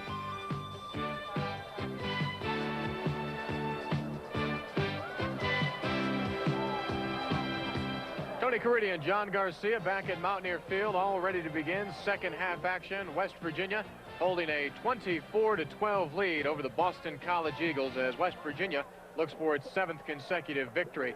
Take a look at the halftime numbers, John, and the most shocking of the statistics takes a look at line number 2, passing yardage. BC, the team that's supposed to come in and throw the ball and throw it with success, threw just 57 yards through the air, while West Virginia, the team that's known for its ground game, comes away with 170 yards. So a 113-yard difference in the passing yardage for West Virginia. On the Mountaineers' side, rushing 132 yards, and BC with a good half by Mike Sanders, their tailback, who got the start today with 113 yards on the ground. Total yardage, West Virginia really racking it up. 302 yards in the first half. The turnovers hurt West Virginia. 1 interception and 2 fumbles, which eventually led to some Boston College points. But the Mountaineers leading by 12 points, 24-12 here as we get set for second half of action. Andre Johnson is coming close to a 100-yard effort. He's got 96 yards so far. Johnson on 16 carries, getting the start this afternoon because of the hamstring injury to A.B. Brown. And on the other side for Boston College, Mike Sanders with 63 yards on 11 carries. Brad Carroll set to kick it off for West Virginia. Andre Green and Tracy Giles are back deep for the Boston College Eagles. Carroll's kick taken by Giles at the 4. Giles brought down over at the 22-yard line. A good job by the Mountaineer kick return unit. Teddy Kester, number 53, and Chuck Levinus in to make the stop on Tracy Giles, a senior out of East Douglas, Massachusetts. A great job by the West Virginia kickoff team that time. Their objective is to hold the opposing team to the 25-yard line. That time, the ball spotted at the 22. Mike Power will stay in at quarterback for Boston College. He struggled in the first half of play, completing just 4 of 13 passes. And Mike Sanders gets the call on first down and 10. Chris Parker making the stop on Sanders. Well, the Boston College Eagles were held to just 2 field goals a week ago against the Rutgers Scarlet Knights. Here this afternoon, they have scored a touchdown, that coming on a 63-yard jaunt by fullback Ed Toner. But other than that, the BC Eagles and their high-powered passing attack have been pretty much squelched. On second down, the ball is intercepted by Willie Edwards. Edwards crossing over the 15-yard line, and he'll be ruled out at the 19. Willie Edwards picks the pass off from Mike Power, and the Mountaineers start off the second half with a big-time play by the senior from Morgantown, West Virginia, number 47, Willie Edwards. Great job by the Morgantown native, Willie Edwards. Plenty of time for Power. This is exactly what the Mountaineers work on, tip drill. In practice, Willie has a heads-up play and gets the ball upfield. Power was looking for his favorite receiver, Tom Waddle, and Edwards came over and picked it off. So the Mountaineers starting off from the 22-yard line in BC territory, and Andre Johnson brings it ahead for a 2-yard gain. Johnson now with 98 yards on 17 carries, and Andre Johnson closing in on his second straight 100-yard afternoon. Don Nealon's got to feel good about that turn of events here to start off this second half. Quarterback Major Harris firing 170 yards through the air on 10 of 14 passing in the first half. The option freeze play by Harris. Good job by the Boston College defense, and Harris will keep. Major chased out at the 9-yard line, and that'll be a first down and goal for the Mountaineers. That's the extra abstract value that a quarterback like Major Harris can give you. When the pass isn't there, he can tuck it under and run with the best quarterbacks in the country.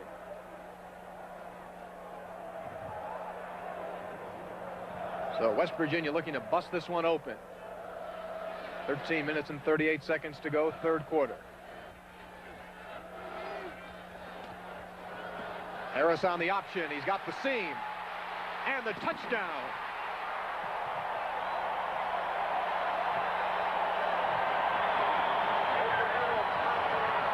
Major Harris runs it in from 9 yards away, scoring his 4th touchdown of the season and giving West Virginia a 30-12 lead with 13:32 to go here in the third quarter. West Virginia on the base option, really stretching out that defensive secondary for Boston College. Major Harris and his ability to turn that thing upfield on a dime sneaks into the end zone. The senior out of Erie, Pennsylvania, Charlie Bauman with an extra point, and it is good, and West Virginia takes a 31-12 lead as they convert off the interception by Willie Edwards.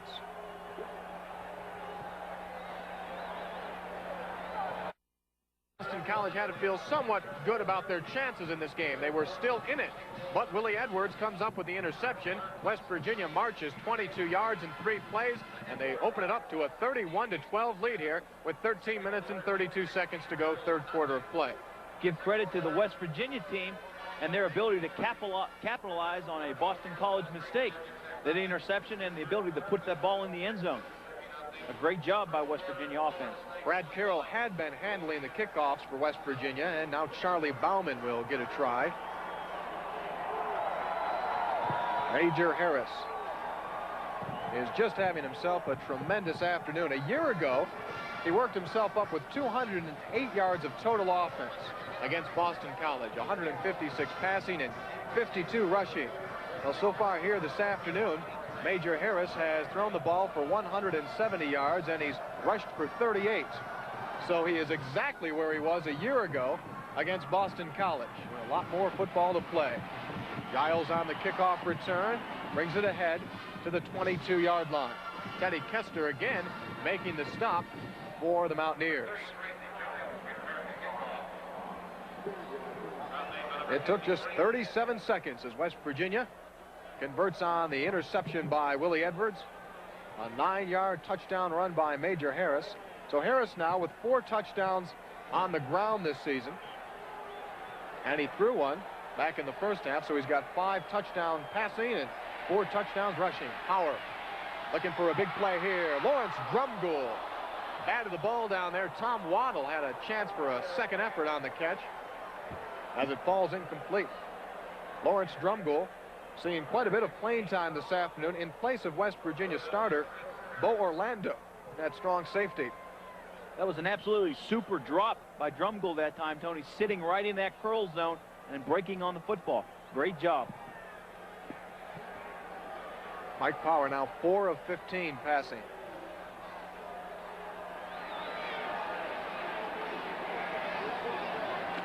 They'll keep it on the ground. Mike Sanders on the carry. Number 34, Mike Sanders. Ahead to the 35. That'll be a 3-yard pickup. Chris Parker made the stop there on Mike Sanders. Sanders getting the start this afternoon, rushed for 63 yards in the first half. As mentioned, starter Jim Bell and second-string tailback Tim Frazier both stayed home in Boston because of injuries. And those two gentlemen accounted for over 70% of Boston College's total rushing this season. So a big loss in the backfield. Sanders trying to make it up. And here's a big play to make it up as Tom Waddle had the completion, and they'll call it a complete pass, fumbled it, but got it back. That'll be a first down for the Eagles. Dale Jackson, outside linebacker, coming back to make the stop on Waddle. There's a flag down on the play.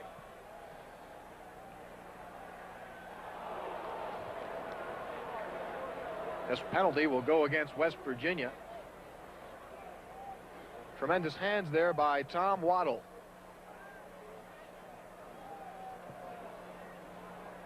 Waddle played at the outstanding Cincinnati Defensive Bowler holding, High School in 15 Cincinnati. yards, 10 yards, and a first down. So add 10 more yards onto the play. A defensive holding call. against the Mountaineers. So the ball spotted at the 38-yard line. This should bring it up to the 48.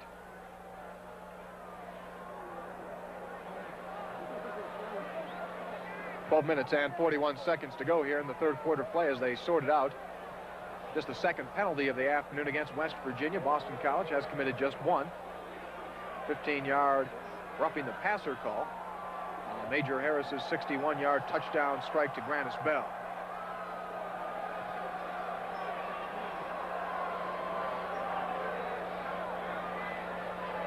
Well, the officials are huddling up on this one. Ball spotted now at the 41-yard line. And that's where they'll leave it. At the 41. Power to pass on first down and 10. And he's got his man, Mike Sanders, out of the backfield.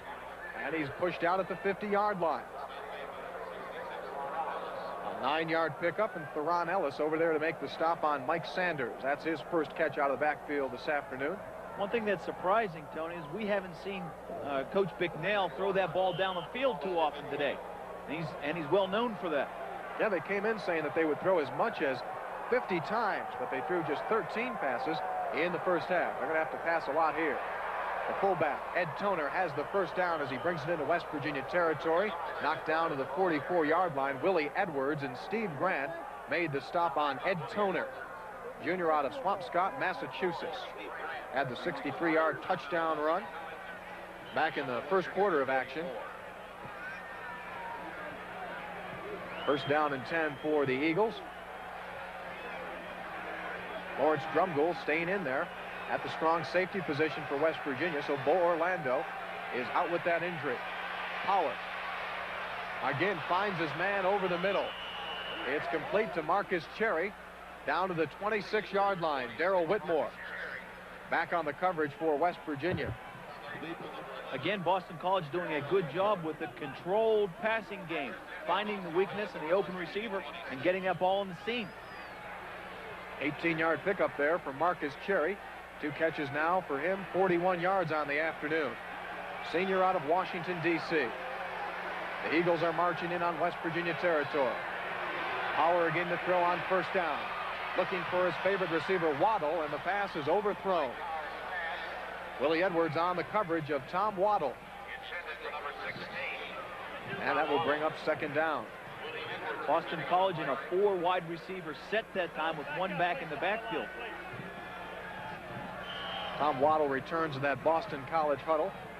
He's on track to become Boston College's all-time leading receiver. That's a record held by Darren Flutie, who's now in the NFL with the San Diego Chargers. Second down and 10. Power again tries it over the middle. David Lockwood on the coverage. Pass intended for Andre Green. Great job by the West Virginia defense that time. They were in half coverage with a man under. So everybody had a safety backing them up, and the linebackers were in man. That'll bring up third down and 10 for Mike Power and the BC Eagles. Senior out of Westboro, Massachusetts.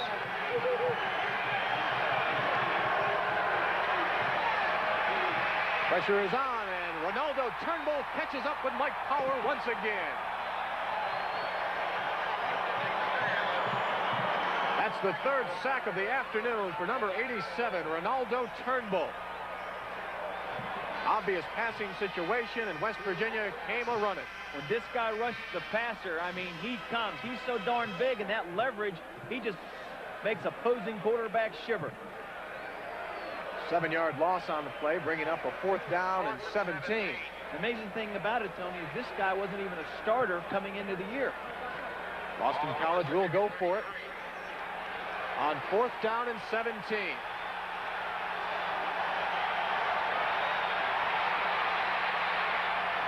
Powers got his man, but not the necessary yardage for the first down. Lawrence Drumgoole making the stop. And the Mountaineers will take the ball over on downs.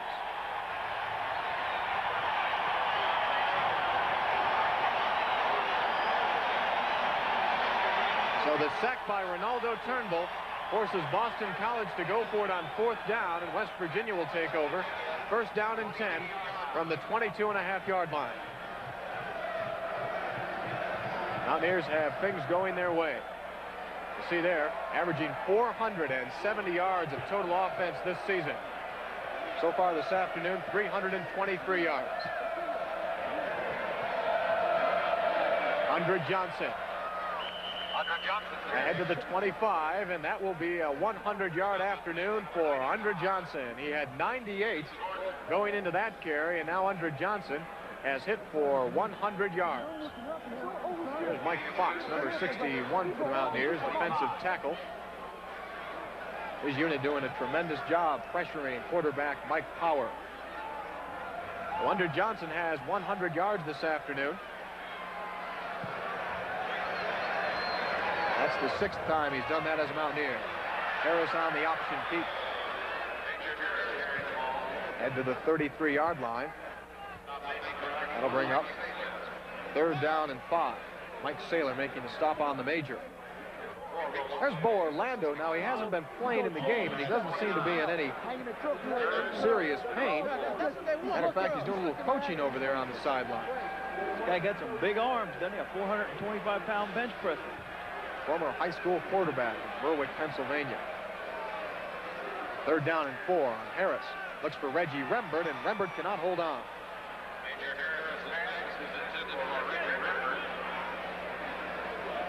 Go 4th down facing West Virginia, and Lance Carrion will be called on to punt for just the 2nd time this afternoon. And how do you like that? A little Mountaineer fan watching on the action here this afternoon. Carrion's first punt, a 45-yarder, and he really squibs this one off the side of his foot, but it takes a big West Virginia bounce.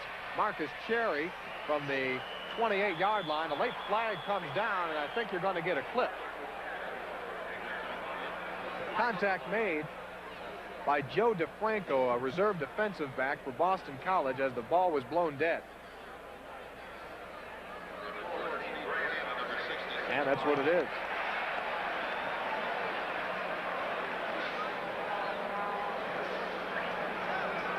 Carrion's punt, although not pretty, traveled 42 yards. If Boston College is going to stay in this game, Tony, this is going to be a big drive. 5 first down. So the Eagles start stepping back. 8 minutes and 59 seconds to go here, 3rd quarter of action. West Virginia on top by 19 points. We'll be back right after this.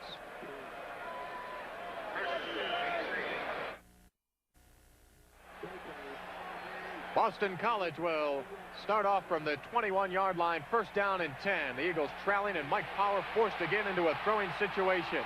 Power on the bad ankle, chased out of bounds at the 26-yard line. Deron Ellis over there to escort Mike Power out of bounds.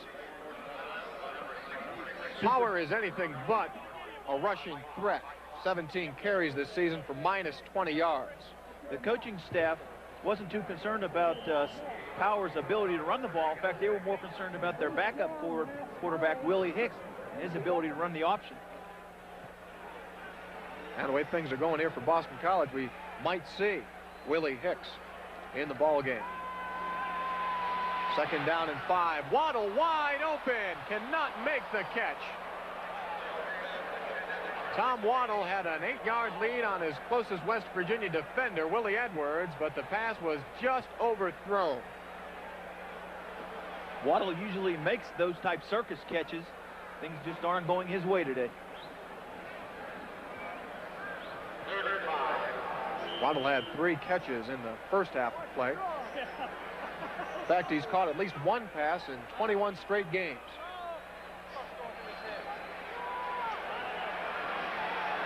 Third down and 5. On the I formation. Power has his tight end, Mark Shimura, for the first down.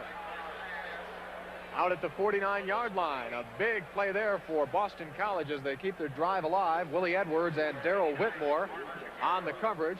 Big number 89, Mark Shimura. Play action pass A nice throw and catch by Boston College. West Virginia is in man coverage and didn't get no help from the free safety. Zamora, the third leading receiver on the Boston College Eagles. That's his 17th catch of the season. Mike Sanders gets the call on first down and 10. Pushes ahead for a 3-yard gain. Number 93, Dale Jackson, senior out of Canton, Ohio, made the stop on Mike Sanders.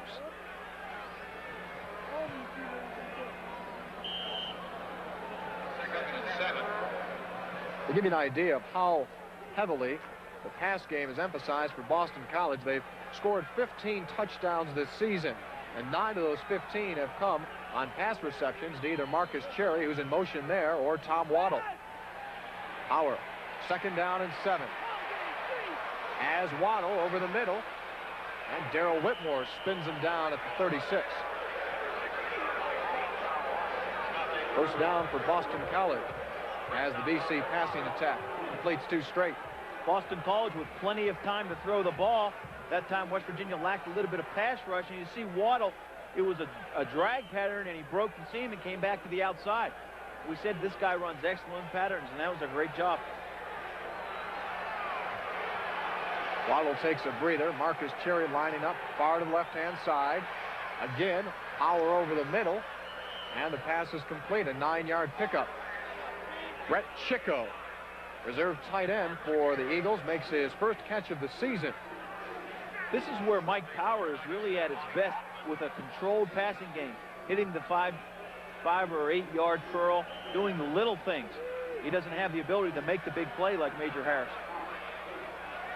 Eagles started this drive off at their own 21-yard line. They're on the 26 of the Mountaineers now on first down and 10. Sanders with a hole down to the 15-yard line. A first down for the Eagles.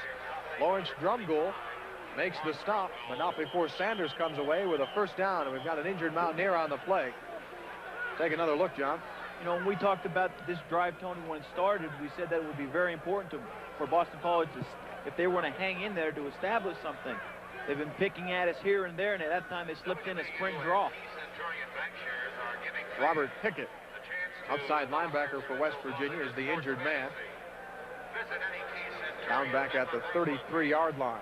7 minutes and 8 seconds to go here in the third quarter of action. West Virginia 31 and Boston College 12. Trainers John Spiker and Greg Ott taking a look at the knee of Robert Pickett. And Pickett looks to be okay.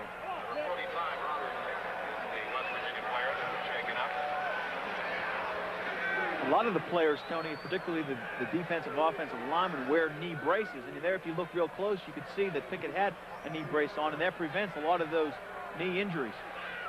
Sort of like a hinge that swivels up and down. Now Boston College marching in on West Virginia. They've evened up the first downs. West Virginia now with 3 more. And a little option. Here comes Mike Sanders. And Sanders is in for the touchdown.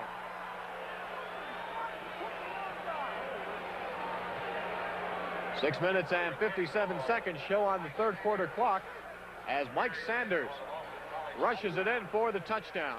A great job by Boston College in their play selection. Obviously, there's a mistake or an error on the West Virginia defense because there was nobody on the pitch. Remember, last week we talked about assignment football and how West Virginia played against East Carolina. Sanders' first touchdown of the season.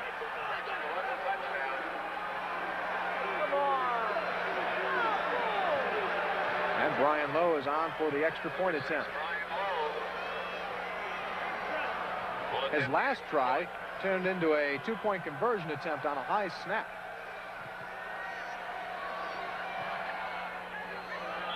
And this one is good. And Boston College now trails the Mountaineers 31-19 with 6 minutes and 57 seconds to go. Third quarter of play from Mountaineer Field.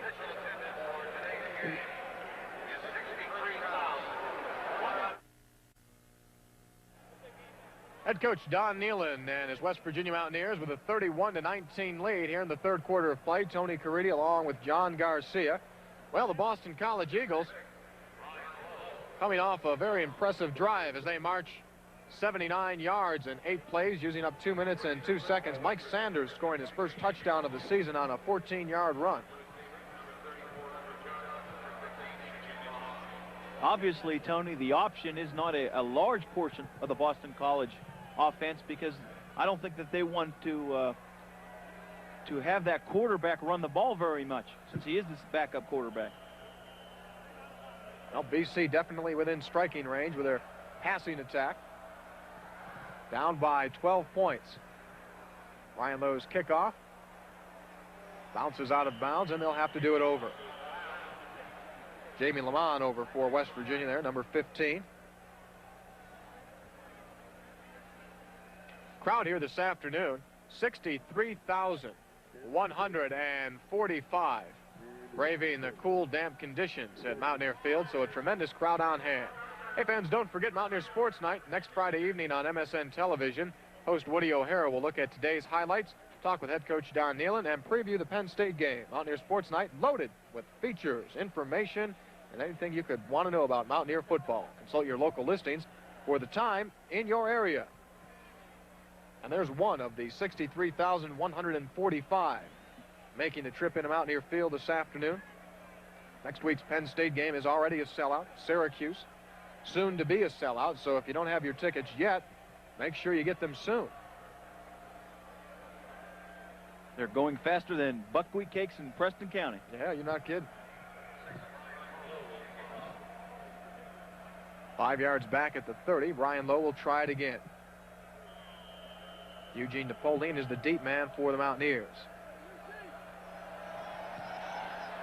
Keeps this one on the ground and taken by one of the up men. Again, it's Jeff Price. There's the big guy.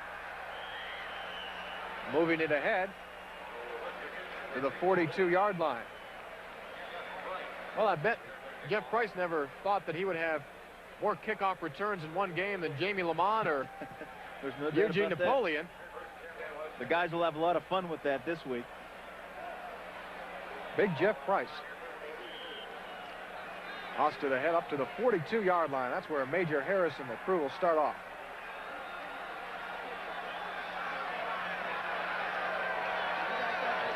Major on the option toss to Andre Johnson. And a penalty flag goes down. We've got a clip on the play as Andre Johnson was pushed down at the 45. Rannis Bell was out there on the option and tried to make the block, but got caught behind the BC defender.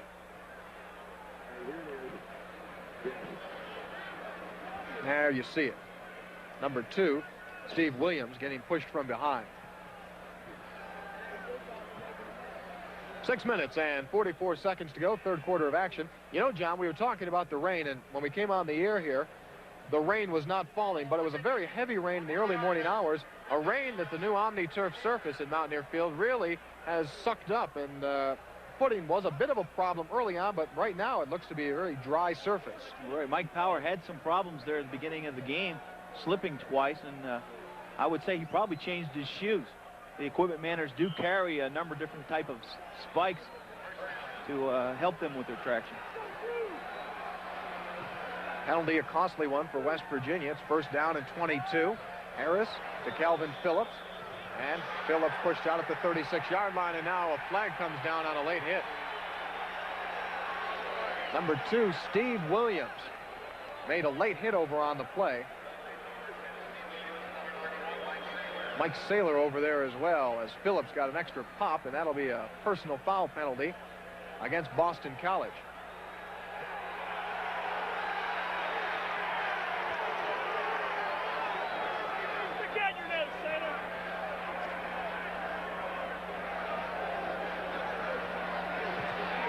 So penalties on consecutive plays, and Boston College now will really pay the price here. Dead ball foul, 15 yards, on the defense, automatic first down. So on the penalty, the Mountaineers will have the ball inside Boston College territory, down to the 49-yard line. Now, we talked about Boston College being hot and cold all season. They've been very hot and cold just within this game. particularly that last drive.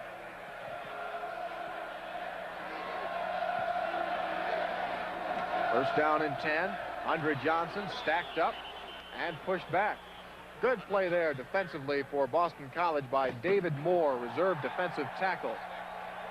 Read the play nicely, and Johnson really had nowhere to go.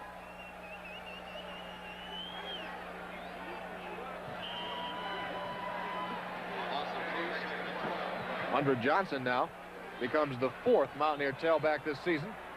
Rush for over 100 yards as we get a look there at Willie Edwards, who had a big interception to start off the second half. Second down and 12. Harris in trouble.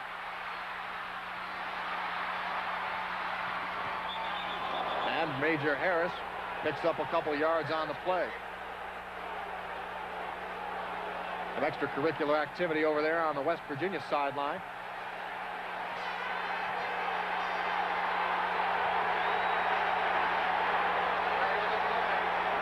Penalty marker has been thrown.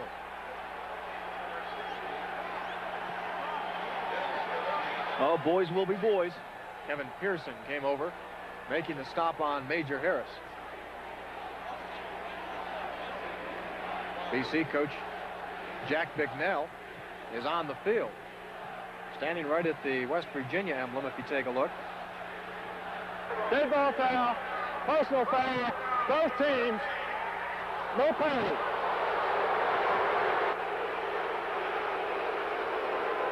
And a penalty that really means nothing.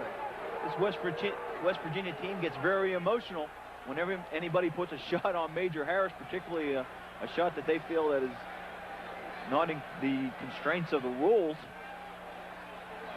They just love this guy. You've got to guard the gold, buddy. No doubt about that.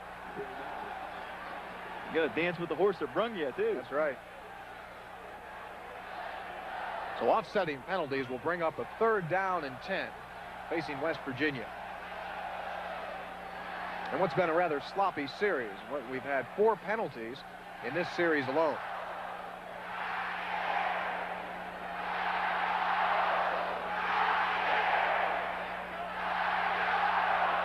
Take a look there at number 72 in the huddle for West Virginia. That's Jack Lynn, seeing his first action since coming back from a knee sprain suffered several weeks ago. So Lynn in at the left tackle spot. Harris on 3rd and 10. Looking for Reggie Rembert. No, Kelvin Phillips, and he makes a beautiful catch. Harris again comes up with the big play on 3rd down and 10 to Kelvin Phillips, and they'll spot the ball at the 5-yard line. This is why you guard the goal, Tony. Just an absolutely perfect throw by Major Harris. Calvin Phillips with a super catch. Harris absolutely threads the pass perfectly. He just has so many tools, Tony, and that's why he's a Heisman Trophy candidate. He can run. He can run the option. He can sit back in the pocket and find an open receiver.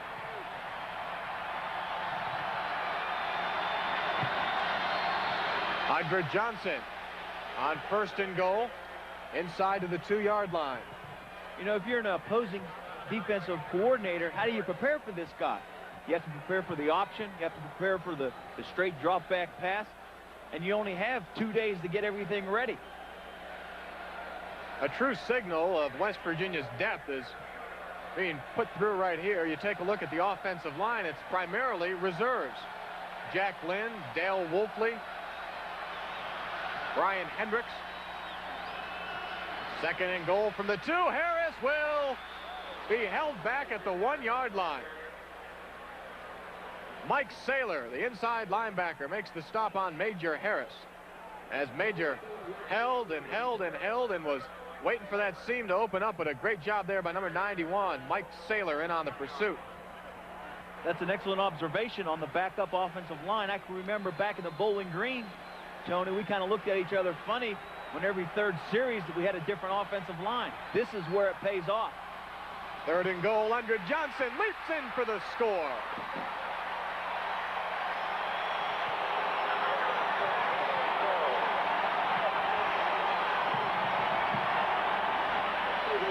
The senior from Fort Lauderdale, Florida, is having an afternoon he will never forget.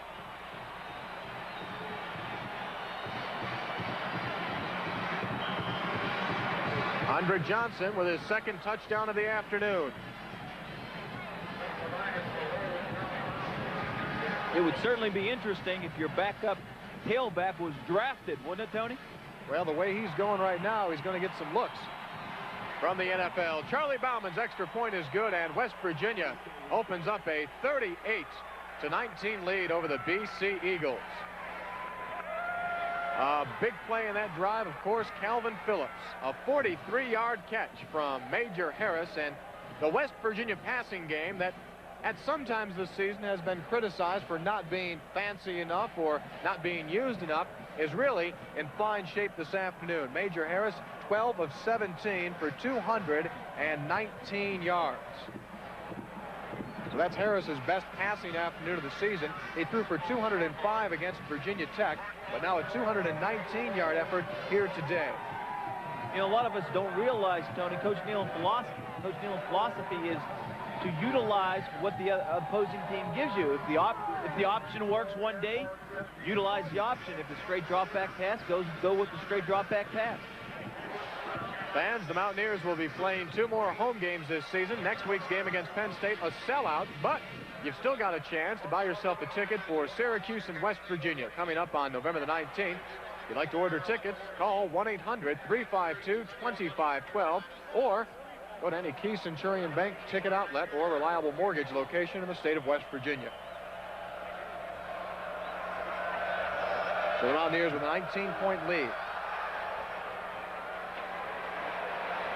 And the kickoff will be held back into the end zone. A touchback. Boston College will have it 1st and 10 from their 20-yard line with 4 minutes and 9 seconds to go here in the third quarter of play. West Virginia's scoring drive using up 4 minutes and 50 seconds, 8 plays, 58 yards, and Andre Johnson flying in from 1 yard away for his second touchdown of the afternoon. Johnson caught that touchdown pass from Major Harris on an absolutely beautiful play in the first half when Harris scrambled all over, it seemed, for forever and came up with a touchdown catch. So Mike Power trying to work his BC Eagles back into this one. Hits Tom Waddle. And the senior out of Cincinnati, Ohio, brings it up ahead to the 29-yard line. Preston Waters making the stop. Waddle now with 6 catches for 57 yards.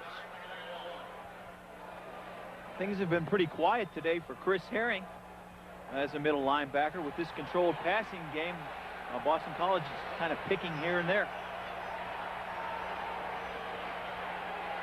Power looking to throw 2nd and 1. And Preston Waters had the best shot at that one, but underthrown.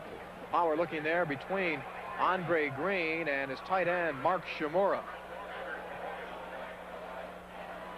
So the Eagles now a passing team, yes, but now they're being forced into the pass, and that only allows West Virginia's defense, John, to play back and expect that pass, put an extra man back there. That's right. We'll probably see a lot of 5 deep and man coverage. Sanders on the carry. He's got the first down. Ahead to the 34-yard line. Steve Grant, number 4, and Darrell Whitmore making the stop on Mike Sanders. Steve Grant, one of the only freshmen not to be redshirted. He's going to be a name that West Virginia fans are going to hear for quite a long time and on the middle linebacker slot. And they've got Power again. Ronaldo Turnbull and Lonnie Brockman get a hold of Mike Power. It gets to the point, this part of the game, Tony, that those defensive linemen, they can really tee off because they know it's going to be a pass. You don't really have to play your responsibilities. You can just pin your ears back and go get it. Lonnie Brockman, junior out of Pittsburgh, Pennsylvania. A 9-yard loss on the play, so it's 2nd down and 19.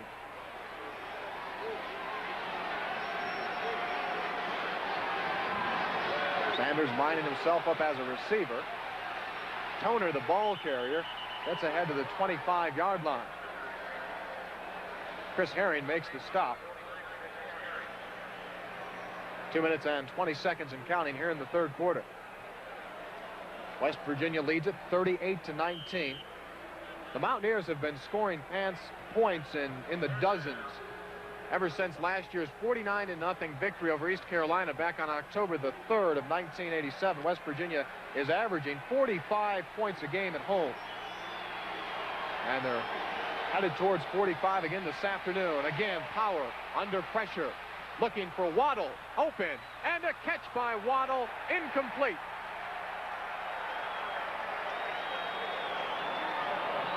Waddle looked to have the possession of the ball, but apparently fell out of bounds. But you got a good look there of what Tom Waddle can do, Gar. We had said this guy has the ability to make the circus catch, a super catch, just couldn't keep his feet in the end from going out of bounds. David Rooney will punt on 4th down and 20 as Grannis Bell stands back at the West Virginia 35-yard line. Bell's kick, Rooney's kick, I should say, down back at the 48-yard line. So the Mountaineer defense holds, and West Virginia will have tremendous field position here with 1 minute and 40 seconds to go in the third quarter. Mountaineer fans, a capacity crowd of over 63,000, stand on their feet and applaud the Mountaineers. And Major Harris. That punt by Rooney going for just 26 yards.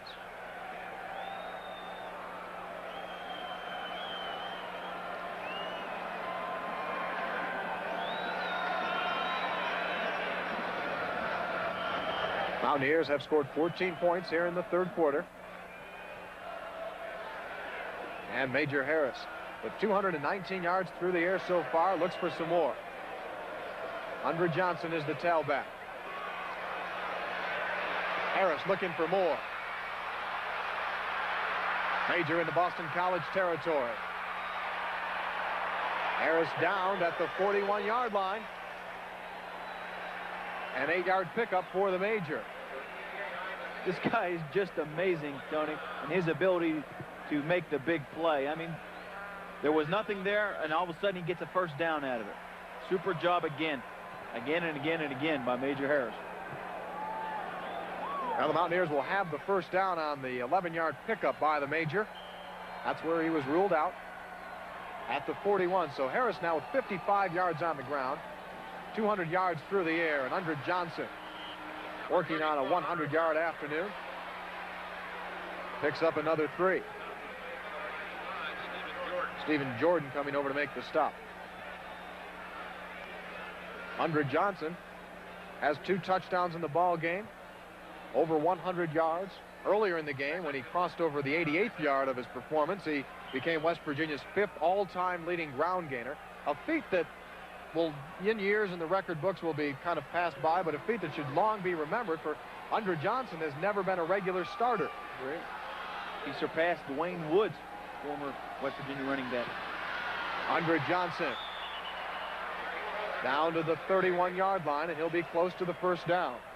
David Johnson and Ed Duran making the stop. Under a minute to go now in the third quarter. Bob Kovac, West Virginia's right guard, is injured and down on one knee as the Mountaineer chain gang comes out. They'll make a measurement. Number 55, Bob Kovac, senior out of Newcastle, Pennsylvania.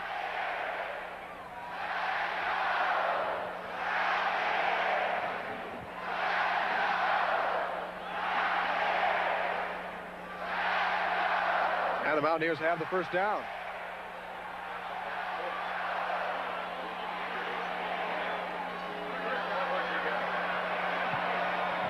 No place like home for the West Virginia Mountaineers. Now, the road wasn't too bad. West Virginia won 3 straight road games. First time they've done that since 1904.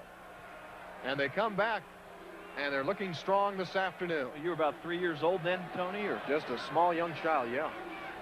Harris will keep. And Harris down to the 28-yard line. Steve Williams making the stop on Major Harris. It certainly looks like that West Virginia benefited from the week layoff. The coaches have the ability to go back and do some self-scouting. So what they'll do is break down all the films and see where their tendencies have leaning, so they can go back and reverse those trends. Well, the third quarter of play comes to an end. West Virginia will switch sides of the field, leading it 38-19.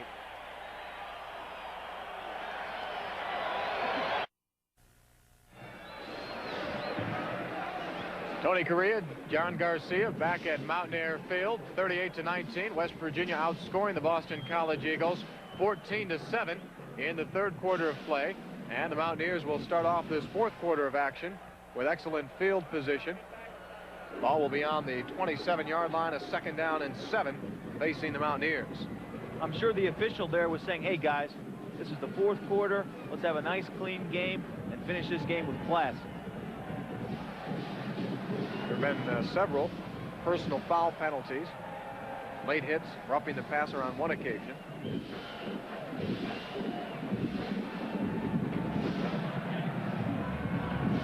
Bob Kovac out at right guard, and Dale Wolfley is in for West Virginia.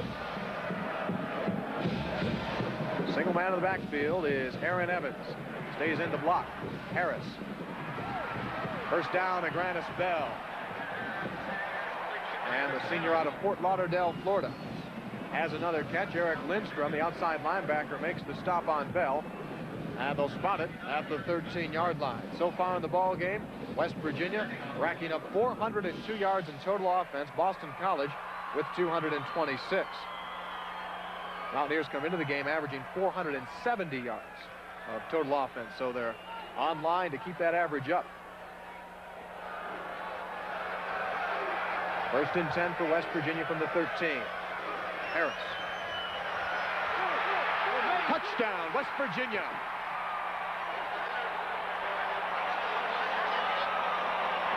Major Harris from 13 yards away scores his 2nd touchdown of the afternoon.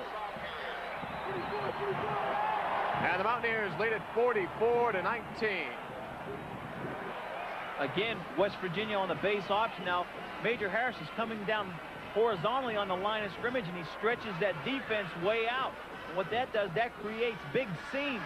Then all of a sudden, Major Harris has the ability to get that ball upfield on a dime. That's exactly what he did. Another great job by Major Harris. Charlie Bauman's extra point is good, and West Virginia takes a 45-19 lead with 14 minutes and 29 seconds remaining here in the fourth quarter of play. Well, John, the Mountaineers have hit their average there, averaging 45 points per game at home in their last 13 games. Tony, I was upstairs, and there was a Penn State scout sitting up there. Now, he has to be awful nervous with the ability of West Virginia to put points on the board. But as you know, John, Penn State is Penn State. No doubt about that. And West Virginia has only beaten the Nittany Lions once in the 1980s. Back in 1984, Joe Paterno's club lost here at Mountaineer Field. Many people look back to that 1984 season as a mirror image of what's happening here in 1988. Mountaineers beat the Boston College Eagles on October the 20th, 1984. Doug Flutie's Heisman Trophy year. West Virginia hung on for a 21-20 victory. And the following weekend, Penn State came in. The Mountaineers able to scratch away with a victory in that game, and for 2 straight weeks, West Virginia was the beast of the East, and 2 straight weeks, the goalpost in Mountaineer Field came tumbling down. But what followed were 3 out of 4 games lost, and West Virginia went from 7-1 to 7-4 real quick. There's no doubt that any team that is remaining on this schedule has the ability to beat you. It's what you come out for that particular day and how well you play.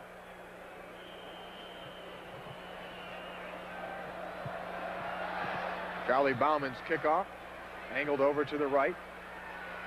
And it's taken by Ed Toner, fullback for the Eagles, and a penalty marker goes down on a late hit. The officials are going to be very cautious now, Tony. You know, with a call which they may go either way in the first quarter, they're not going to let things get out of control here. Take a look at the late hit. There's Darren Fulton making the stop, and the late hit applied by number 38 of West Virginia.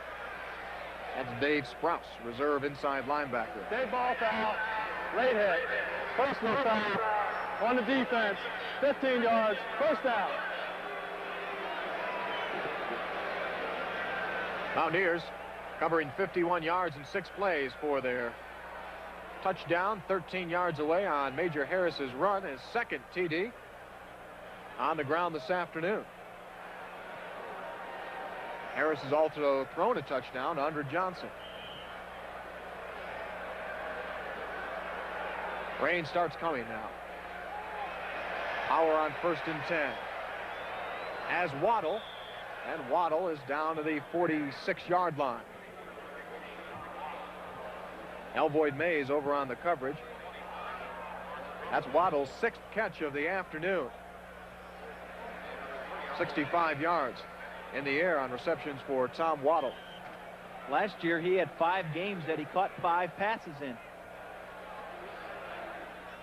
Had a 13-catch performance this season against TCU. Mike Sanders on 2nd down and 2. Closes in on the 1st down marker. Chris Parker over to make the stop.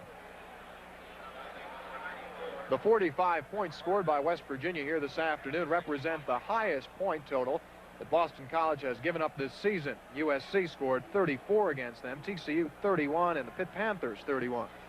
West Virginia with 45 on the board, and we still got 13 minutes and 43 seconds to play as the rain gear starts to come out in full force here at Mountaineer Field.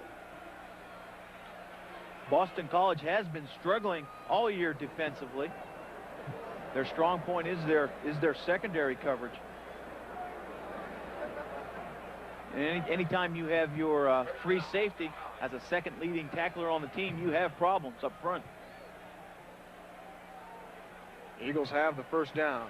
There's Coach Shaw. You'll notice that he has a yellow jacket on, and all the other coaches have a blue jacket on.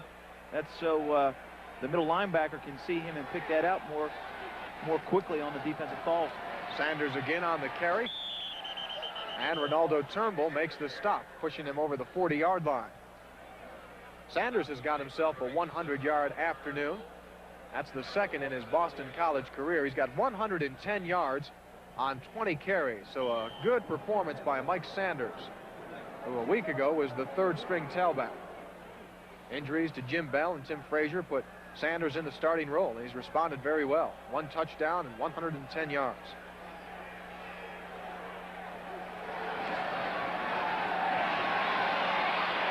Power in trouble, and Teddy Kester makes the stop.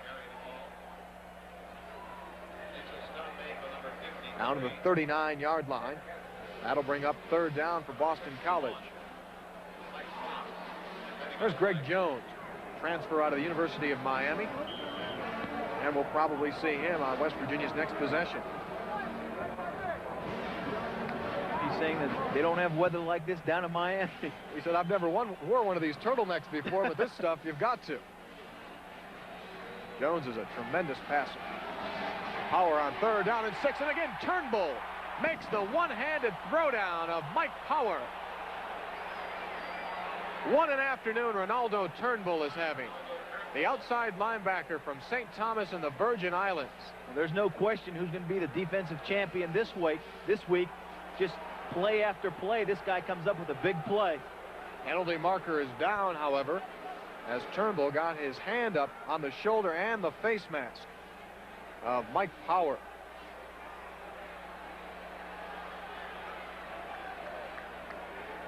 $15 yards, face mask on the defense, and that's a 1st down. And they'll call it an intentional face mask penalty. It can either be 5 or 15, and Don Nealon said if it was anything, it was 5. You know, Tony, we've seen that call numerous times this year at Pitt and here.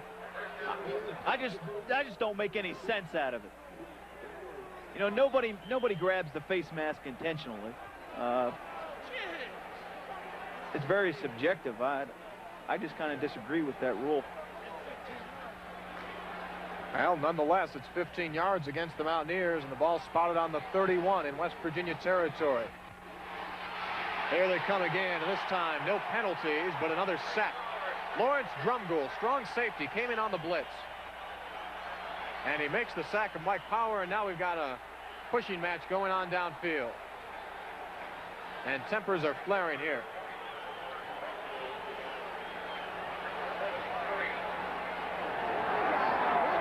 Robert Pickett involved in that push-off down there. No flag flew, so that was resolved without a penalty.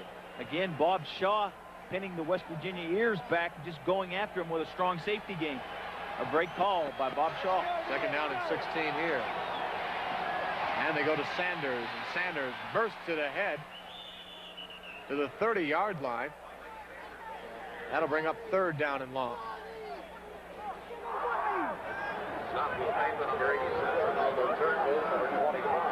Don Nealon. He'll get you fired up now, Tony. Straightening things up on the sidelines. Very low-keyed, very hospitable, and very calm and patient off the field, but on the field, Don Nealon's another guy. And you have to be in a contact sport like football. Third down and 7. Power. Intended for Mark Shimura, the tight end, and Lawrence Drumgoole over on the coverage. And that will bring up fourth down for Boston College. Shimura had a big catch back in the third quarter of play, going for 23 yards. He's got 2 catches this afternoon. You know, Tony, when you talk about Don Nealon, he has a special place in my heart. My senior year, I was unable to play football because of an injury, and he said, hey, big guy, you're not going anywhere. You're going to finish your degree and graduate. And I owe him for that. Fourth down and 7. Power meets up with Basil Proctor, and Chris Herring, number 99, Basil Proctor, made the initial hit. And much like last year against the Eagles, West Virginia is just basically putting the pressure on at will. And Boston College will turn the ball over. There's number 99, Basil Proctor, untouched, coming in from his inside backer position. And he meets up face-to-face with Mike Power. Boston College trailing 45-19.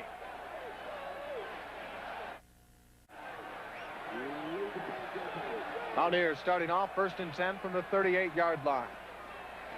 And a little trickery. Here comes Reggie Rembert with one man to beat.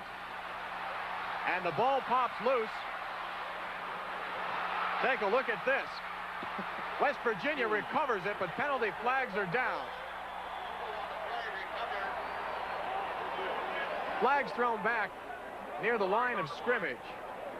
That ball bounded 25 yards. We can almost bet it's a clip there, Tony, on a crackback. Jack Lynn, their number 72, finally tracked the ball down. Heck of a way to gain yardage.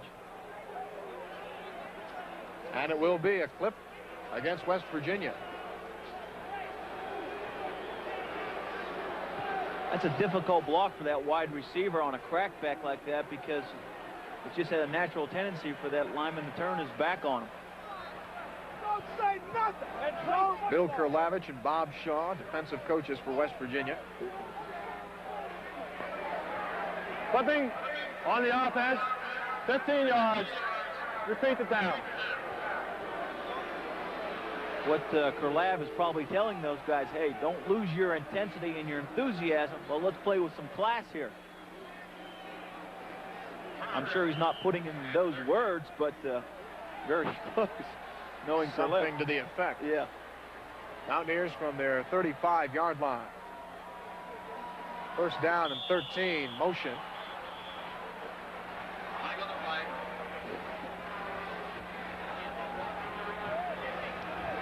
Number 52 there for Boston College, Jim Beestick, came off the ball, but he was drawn off there by Scott Parker. Greg Jones continuing to warm up. To be worn out. Yeah, sophomore out of Miami, Florida. Transferred into West Virginia a season ago from the University of Miami. Eugene Napoleon on the carry. And Napoleon ahead to the 33. Kevin Pearson Right outside linebacker made the stop on Eugene Napoleon. Errol Whitmore, number 11, and Bo Orlando. Taking in the action, the West Virginia defense has held Boston College to just 19 points here in the fourth quarter. Bo is one of the 4 married West Virginia players on the team. Second down and 15. And Adrian Moss now ruled the play incomplete.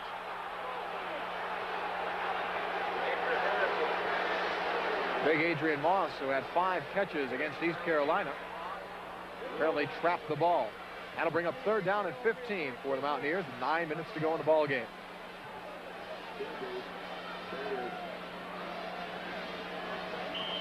Good call. Wasn't trapped, but it bounced underneath Adrian Moss.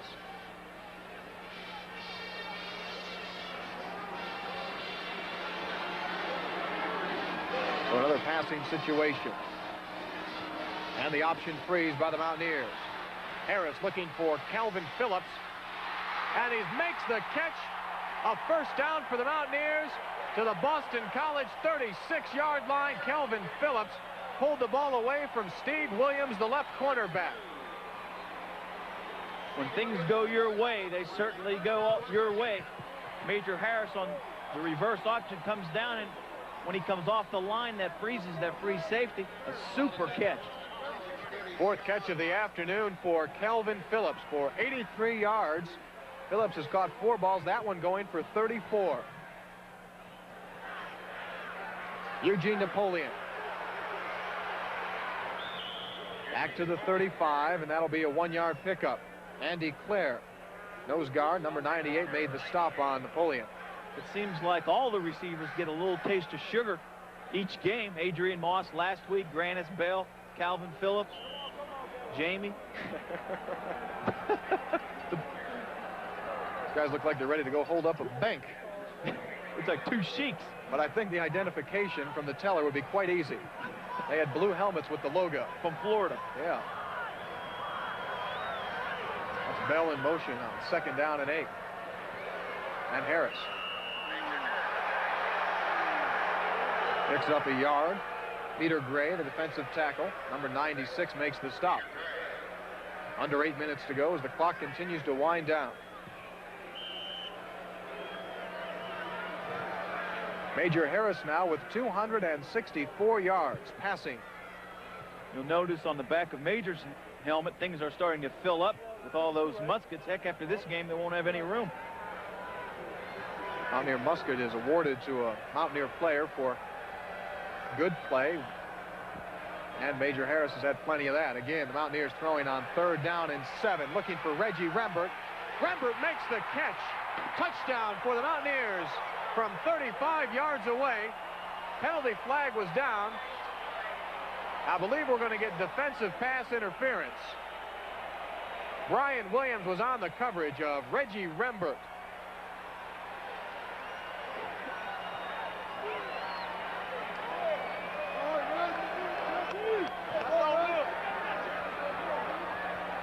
Major Harris on the field, and the penalty will go against the Eagles. Touchdown for West Virginia. A 35-yard strike from Harris to Reggie Rembert with 7:24 to go here in the ball game. Harris now with 299 yards passing, 15 of 21. The Major is just extraordinary. Time after time. He just comes up with a big play. Charlie Bauman with the extra point attempt.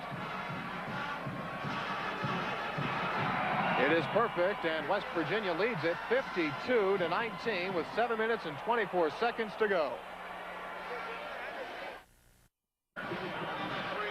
John, here's another look at the 35-yard touchdown strike on Major Harris to Reggie Rembert off the option freeze play. The same play we saw just a few plays earlier, a super throw and catch. That's what makes coaching fun. There's Reggie Rembert, who just hauled in that touchdown pass. That's Rembert's third touchdown catch of the season, second catch of the afternoon. And Reggie Rembert, who's an All-American, junior All-American transfer out of Independence Community College. Made a beautiful grab there. Reggie tastes a little bit of sugar there.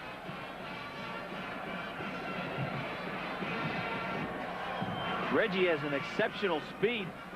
He has sub 4.4 40 time, which is in a 4.3 range. So he's going to run away from a lot of people. Now what makes him so good is his size. He's 6'6". And when you've got that type of speed, even if you're closed up with the defender, as long as you get it up high enough, Reggie Rembert, with his athletic ability, can pick it off. His nickname is E.T. Heard some of the players calling him that on the airplane last week.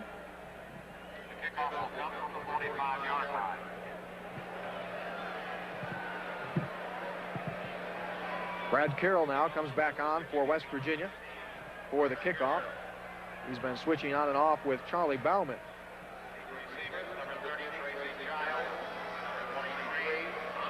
Again, West Virginia changing up their kickoff coverage, moving that ball from the left hash to the right hash to the middle of the field now. And the ball taken by Giles. And Giles ahead to the 27-yard line. Charlie Fedorko making the stop for the Mountaineers. 7 minutes and 18 seconds to go. West Virginia in control, 52-19. The Mountaineers led it 24-12 at halftime. I'd be surprised if we didn't see Willie Hicks in here this series for Boston College. And here he comes. Well, for all of you Mountaineer fans watching in on WTAP in Parkersburg, this bud's for you. Willie Hicks is in at quarterback for Boston College, a sophomore from Mattapan, Massachusetts. He's got some footing problems, and guess who's right around him there? Number 87, Ronaldo Turnbull. Scott Summit's also in on the stop.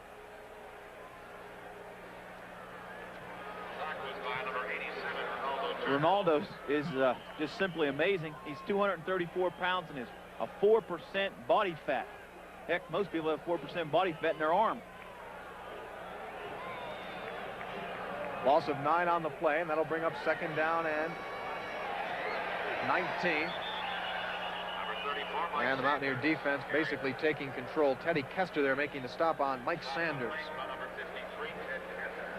Willie Hicks is an option-oriented quarterback. He has thrown just 4 passes this season, 1 of 4 throwing for 11 yards, and so he has seen really his first good taste of action.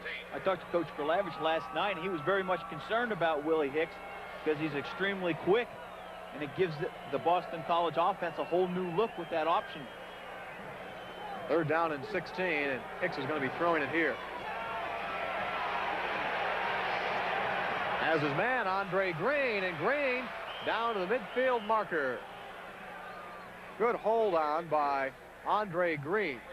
Preston Waters was in on the coverage. First down for Boston College.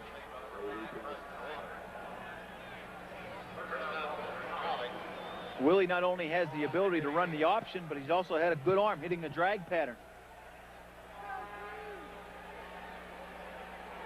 So on the completion, Boston College with 1st and 10 from the 50, and here's Mike Sanders for a 5-yard pickup. David Lockwood, number 41, making the stop.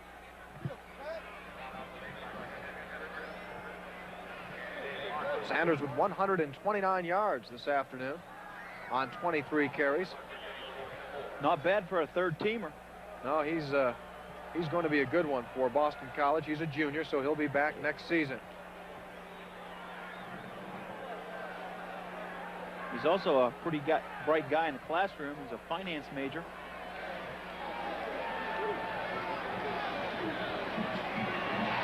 And Hicks loses the ball, and it's recovered by Basil Proctor. Well, Willie Hicks slipped on his first play and lost the ball there on his 4th play from scrimmage. And West Virginia will take the ball over at the 47-yard line. And we'll get a look at Mountaineer quarterback Greg Jones.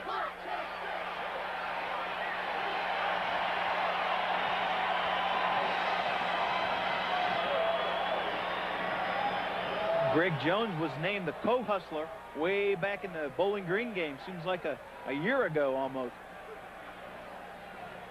And the ball carrier is Eugene Napoleon.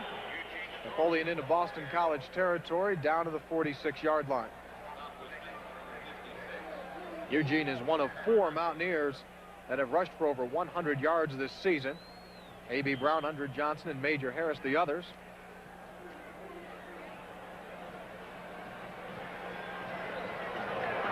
Second down and 4.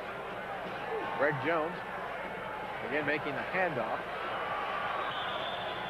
Pushed out at the 44-yard line. Greg Jones, not the type of quarterback that Major Harris is, in the fact that he's not an option-oriented quarterback, not a guy that loves to run around with it, but he is a tremendous quarterback when it comes to dropping back and just throwing the football. When he sits in that pocket, he has great vision. He slings that arm back and he just rifles it. Third down and 1. And again, it's Napoleon. He's got the first down. At the 37.5-yard line, Napoleon is down, and David Johnson was there to make the stop. The Mountaineer offensive line out there right now is the offensive line of the future. Got Jack Lynn, Dale Wolfley, Scott Parker, Jeff Price under center.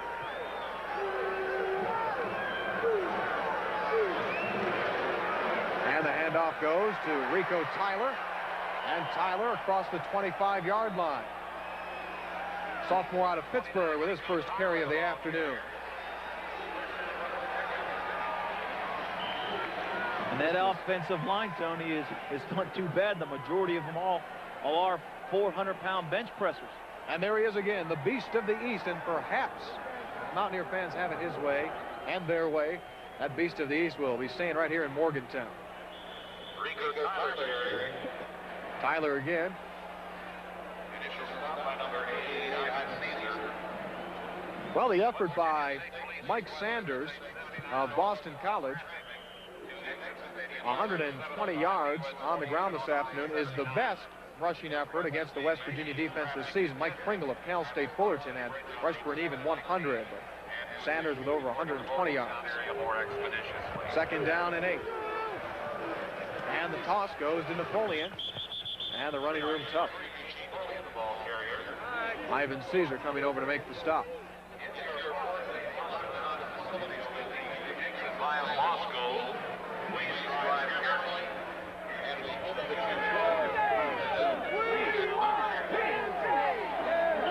Major Harris, 264 yards passing this afternoon, 70 yards on the ground. Greg Jones wearing one glove there on the left hand. And he's going to get a chance to throw it. Wide open, it's Jamie Lamont. And a touchdown.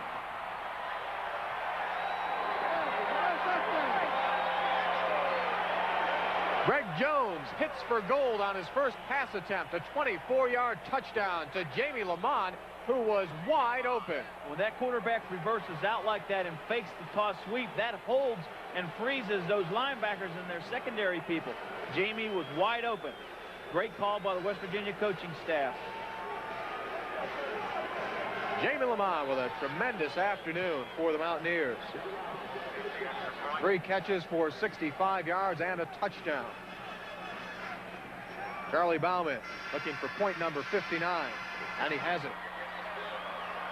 3 minutes and 7 seconds to go, and the West Virginia Mountaineers lead it by 40 points.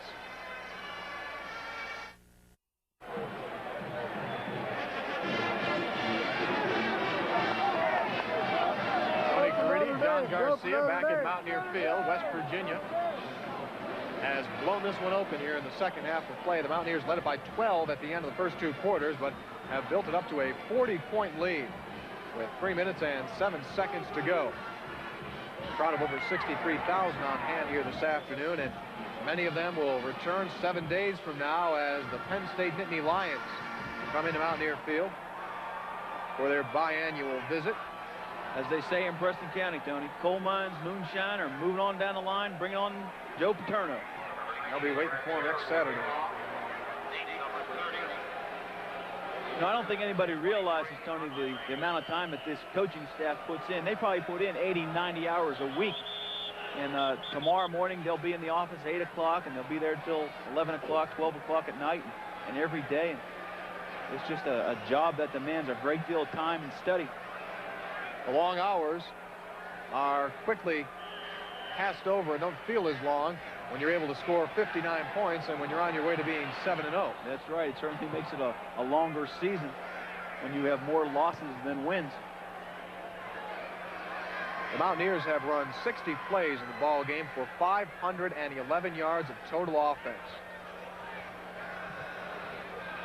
I'm sure it'll be a long flight back to Boston College. West Virginia's averaging 470 yards total offense. That's 9th in the nation. And that'll go up some this weekend. And they were averaging 40 points a game. Now a 59-point effort. That'll increase as well. And Carroll's kickoff taken at the 10-yard line by Tracy Giles. Met there by Steve Grant, the freshman linebacker out of Miami, Florida. And the chant begins, "We want Penn State." Even the little guy there. Yeah. Well, they're going to get him. 1 week from today.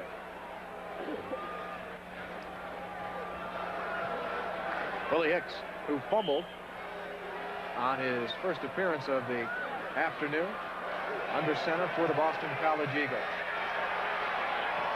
And Hicks. Intended there for Ray Hilbert, reserve flanker.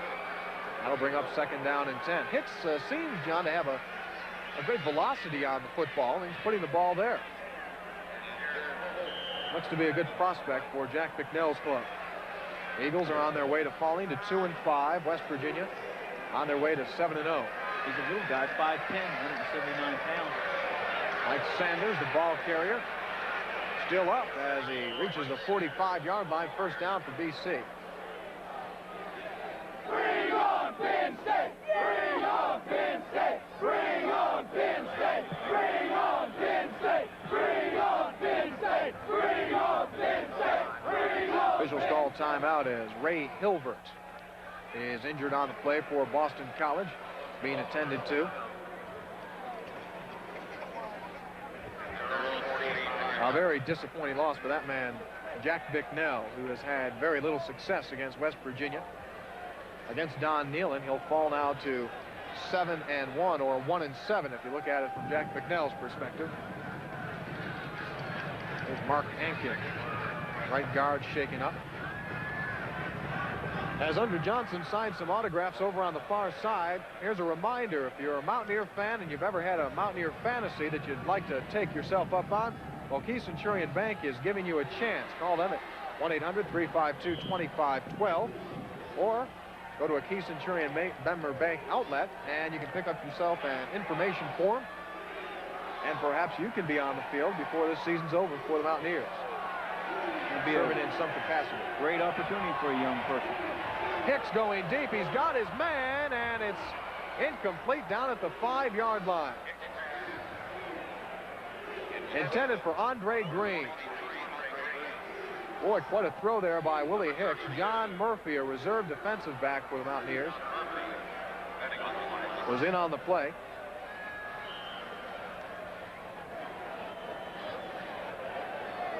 That'll bring up 2nd down and 10.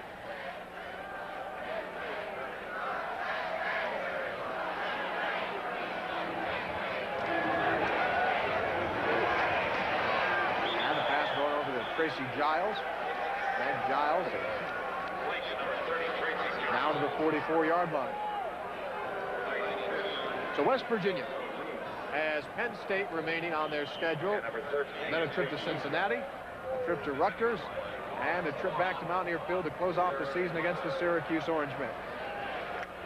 This victory over Boston College, very important for the Mountaineers, but several key games still remain on the schedule. 3rd down and 11. 1 minute and 50 seconds and counting. Willie Hicks has his man. Good for a 1st down over the 40-yard line. That's Ray Hilbert, junior out of Cincinnati. Timmy Newsom over on the coverage for the Mountaineers. The CFA just recently honored Boston College as one of the highest universities that graduate their number of players who graduate with degrees. And I'm just amazed at the number of players that are finance and marketing majors that they do have. A very good school. Boston College. In a very beautiful place. Now it's time to mug up to the camera. Craig Taylor to your left and Robert Pickett to the right. You notice that Pickett had a shield on, and that's to prevent any type of eye injuries. And with that forehead injury that he had, I'm sure they thought that was added protection for him. Yeah, Pickett was a big question mark coming into the season with that forehead that was swelling up on him, but they have taken care of that with a special helmet. Hicks on 2nd down and 4. Into the end zone. And it's incomplete, intended there for Ray Hilbert. Nice effort by Hilbert, but too far into the back of the end zone. Ruled incomplete. Tremendous catch by that guy, just couldn't keep his feet in. 54 seconds to go.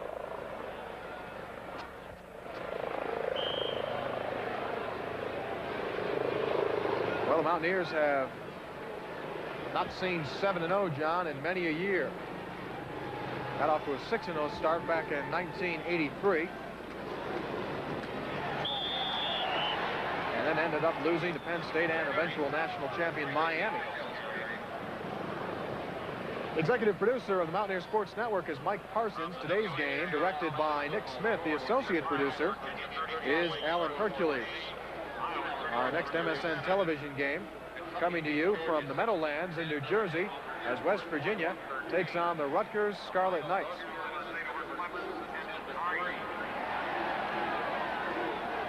Clock continues to wind down, and this should be it.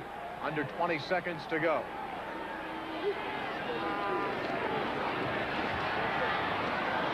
And Willie Hicks's pass overthrown. Clock stopped with 10 seconds. West Virginia will have the ball over. That was 4th down and 5. I'm sure there'll be some anxious Mountaineer fans opening up the paper Monday and Tuesday to look at the polls. Yes, this should catch the eye of a few pollsters. Sports Illustrated has been holding the Mountaineers at number 10, despite a 6-0 record and a schedule that is oftentimes criticized. And it'll be interesting to see, for the 59-point effort, where the Mountaineers fall next week. So this one is over, fans. 10 seconds on the clock as Greg Jones will run the play out. Timmy Williams, redshirted freshman out of Pemberton, New Jersey, has the honor of having the final carry of the ball game. West Virginia University is 7-0 for the first time since 1955. The Mountaineers scoring a 59-19 triumph over the Boston College Eagles.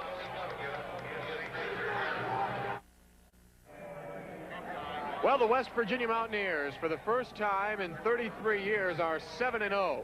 A convincing pounding of the Boston College Eagles. 59-19 the final score. That man, Major Harris, with a tremendous afternoon, completing 15 of 21 passes for 297 yards. Craig Taylor, a touchdown run to get the first one on the board for the Mountaineers, finishing up the ball game with 33 yards. For Major Harris, it's an afternoon that he won't soon forget. As mentioned, 297 yards through the air and 57 yards on the ground. Overall, the Mountaineers outscoring the Boston College Eagles 35-7 in the second half of play. A 24-12 game at the half blew out to a West Virginia victory in the second half of action. Andre Johnson with his second straight 100-yard effort. Johnson finishing up the ball game with 111 yards on 23 carries. So that was the score at halftime. The final score, 59-19.